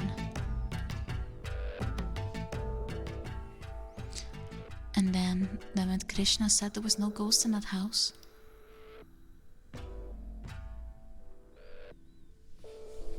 And then Yoichi looked into the direction of the west wing with sadness. There's no better fortune than living with bliss.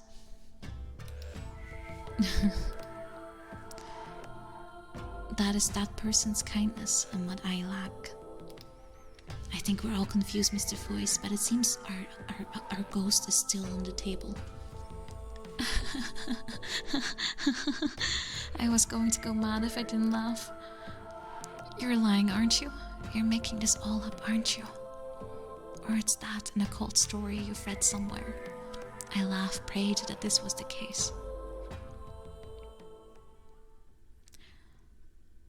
Yoichi gave me a sympathizing look, a grieving look. Everything's the truth, because I could no longer respond, and Yoichi quietly landed the final blow.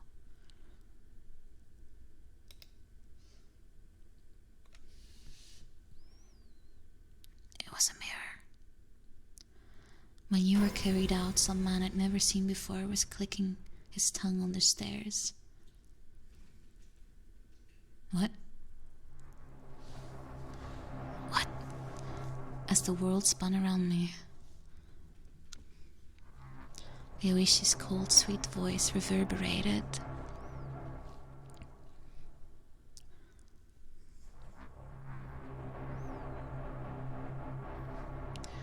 Welcome to the world on this side.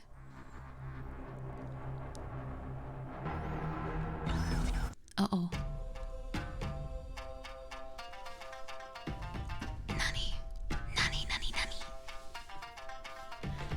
Did anyone understand what just happened? Let's go. Thank you for the follow. I am confused. Did we get at least a girlfriend though? Hello, Natsuko. We got possessed by who? By our girlfriend or by the old guy? My brain hurts. I would have to look at a summary, like an explanation of what just happened. It's over, yeah, Flaming, it's over. We apparently decided to go back and discover the truth. And we were told... I don't know, actually. I don't know what we were told. My brain couldn't process it. Oh, Metro Dweller, thank you for gifting to Natsuko. Thank you. Oh, basically, Yoichi is not human. Krishna tried to save us from dying, but the MC wanted the ghost boobas. He was dragged back into it. Aha. Don't trust the booba.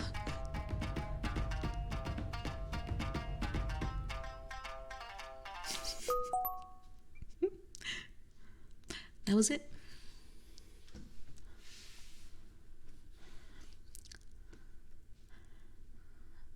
Ooh, thank you, Tanya. Thank you for gifting as well. Well, that was it though. That was it. Let's move back to some chatting.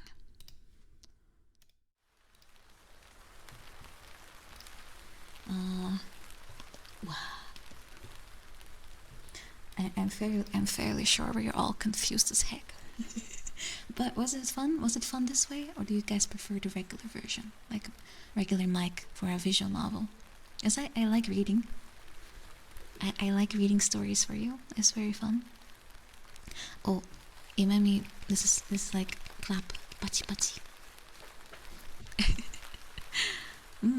Yeah, if you guys like it this way, I have like so many visual novels on my Steam, so I can always pull something out. I was actually thinking of reading Narcissu, but that's like speedrunning depression, really, so I'm not sure if that would be very fun to listen to. Oh, you like both microphones? Ah, I guess for like a regular visual novel, I can always use a regular mic, and for like a more spooky version, I can use this one. Ah, so the house was haunted, the architect wanted to kill him, Krishna saved him, the ghost couldn't kill him in time. Why not? Because the countdown was still going down even if he was in the other apartment, right? Oh, it was a half-truth, alright. It was I guess, a slightly complicated story. Ah, oh, part 2, okay. Oh, but it's already midnight for me. Oh, spooky hour. But yeah, if you have like a recommendation for a visual novel, you can also let me know on Discord. Then I can also try and read it on stream. It's fun. I like reading. I'm not the best at it, but it's fun. But for now, let's go look for someone to raid. Ooh, no wait, actually, I still have some songs to do. I almost forgot. We were raided how many times? Twice or thrice? So I can still do some ASMR style singing.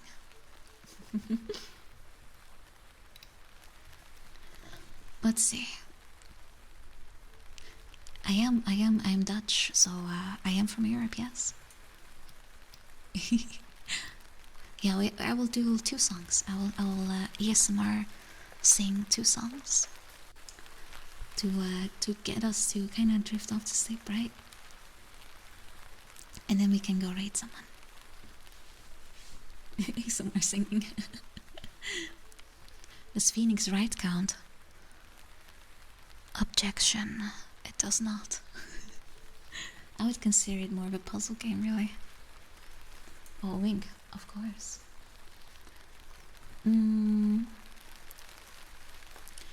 Let's see, what kind of song do we have?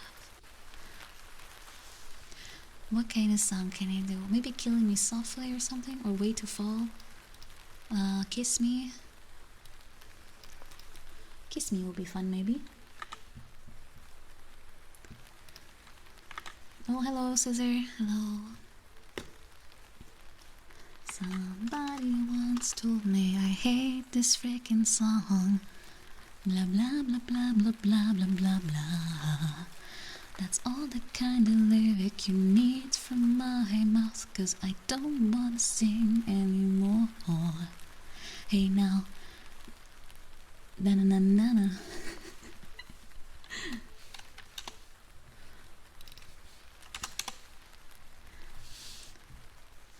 Like, let's try oh, you want some spooky songs? Alright, let's do a Silent Hill song then. let's see. When it comes to Silent Hill, the songs I know are Hell Frozen Rain, Acceptance, You Were Not Here. From I don't think I know anything else from Silent Hill. We can do Acceptance maybe. I don't know that one yet, but I was looking at learning it.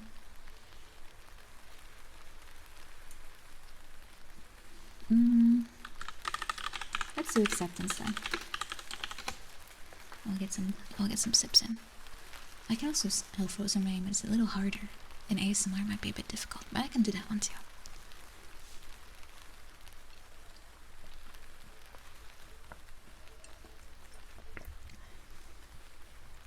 But I haven't done that one in quite a while, I think, so might as well do that one. Hell frozen rain falls down.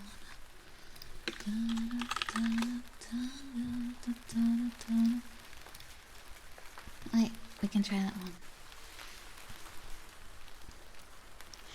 In your mind's eye lives a memory hard to find, blinded by sorrow, and her cold voice sings a melody. Hear her sing, hell frozen rain falls down. She can't hear your voice, she can't hear you call. You have earned your choice. If you're here, can you prove you're really here? There is a moment in time when all the cards that you've played divide. You feel the temperature rise, and all the demons inside come crashing through. In your mind's eye lives a memory hard to find, blinded by sorrow, and a strange voice sings a melody. Hear it sing, hell frozen rain falls down.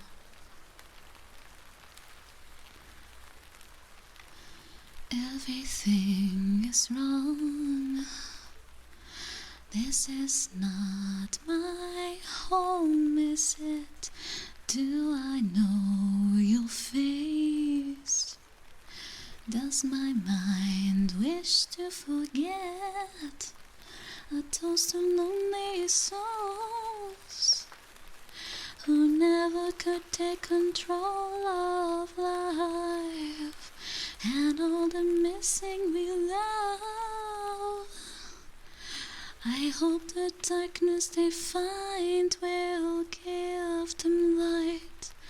In your mind's eye, this a memory hard to find, blinded by pain, and the cold voice sings a melody. Hear it rain, hell frozen rain falls down.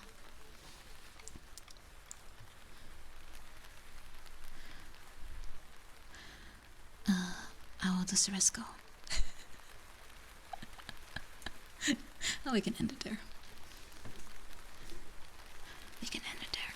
It's a nice song, right? Thank you, thank you, thank you, thank you, thank you, thank you very much. Thank you. Oh, what should song tune be? What should we sing next?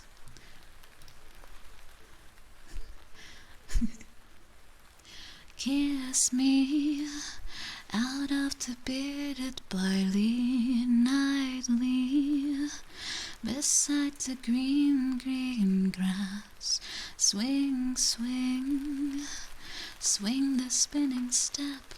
You wear those shoes and I will wear that dress. Oh, kiss me beneath the milky twilight. Lead me Out on the moonlit floor, lift your open hand, strike up the band and make the firefly dance, silver moon sparkling. So kiss me. Kiss me beneath the milky twilight, lead me out on... Oh wait, where am I? Swing me upon its hanging tire, bring your flower tat. Restart. I mean, I could, but I'll have to... Wait, where was I supposed to be at? Oh, I could probably use some sips too.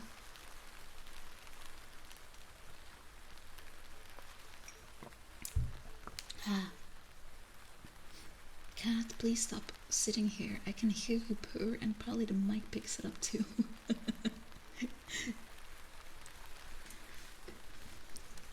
Okay.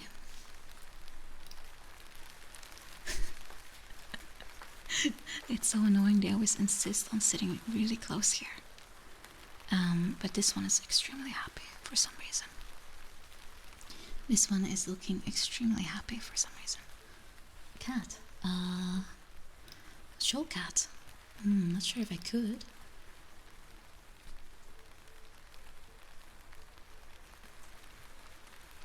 Let's see. Is there a way to? Well, I do have a picture somewhere. I have a picture of cat in my on my computer, so I can drag that out. Let's see. Where are you, cat? I put this on pets already. It's the only picture I have on my computer, unfortunately. Like, cat. Holy shit. Ooh. There you go. Those are mine. Those are my cats.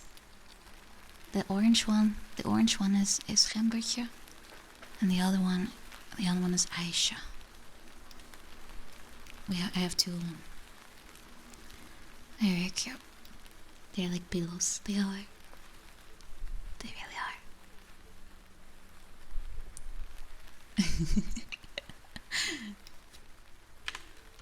So if you hear any chonking around, or boxes falling, or nightstand with lamp, then that's my cat. Aisha is the one that's actually the sweet one. It's Gember is the extremely naughty one. Yeah, Gember also killed my coffee maker. That was also Gember. It's you know, they always say orange cats are clowns, but that's true. Oh, the lamp. I think it was 2 streams ago or something. Gember was playing on my nightstand, and for some reason he wanted to push stuff, so he decided to push the lamp off, and everything came crashing down. Oh, I was doing ASMR at that time as well. It's like he knew. It's like he knew. Oh yeah, I was still doing Kiss Me, right? Kiss me down by the broken treehouse, swing me up on its hanging tire, bring your flowered hat, we'll take the trail marked on your father's map. Whoa, kiss me beneath the milky twilight, lead me out on the moonlit floor, lift your open hand, strike up the band and make the fireflies dance, silver moon sparkling. So kiss me, kiss me beneath the milky twilight. Oh wait. Kiss me beneath the milky twilight, lead me out on the moonlit floor, lift your open hand, strike up the band and make the fireflies dance, silver moon sparkling. So kiss me So kiss me. So kiss me. Cats are the best. That's probably why. If I could have a dog, I might consider one. But a bit annoying with an apartment.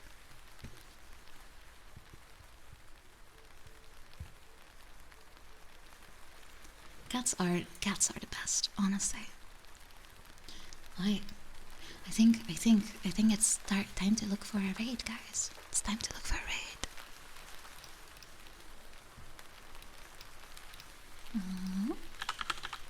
Who can we raid? Let's see.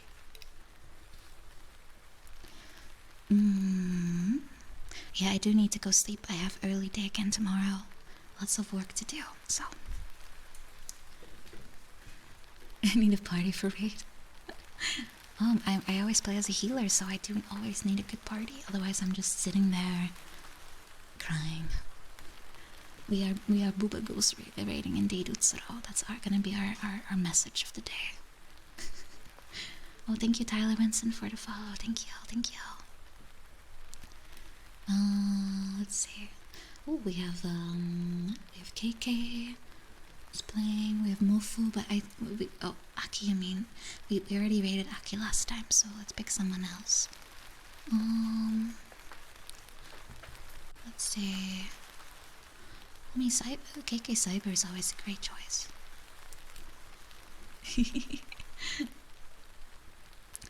She does great art. And right now she's playing a game. Alice is also streaming. We haven't raided Alice in a while, have we? That's true. Maybe I should go with Alice. It's good to support friends. Alice Sawyer.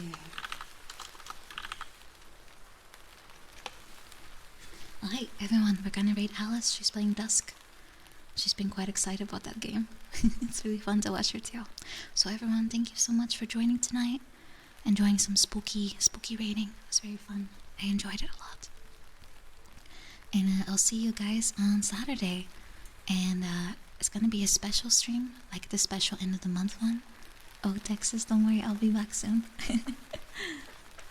Saturday is gonna be a nice little sleepover with friends. We're gonna do some activities. I'm also gonna do some stuff. It's gonna be a long stream. It's gonna be close to an endurance stream, I would say. So I have lots of fun stuff planned, and I hope to see you there. I'll put the schedule still on Twitter so you can see what we're up to. And I hope you will join me. I hope you'll join us. For now, sweet dreams. Take good care of yourself. Take some good rest.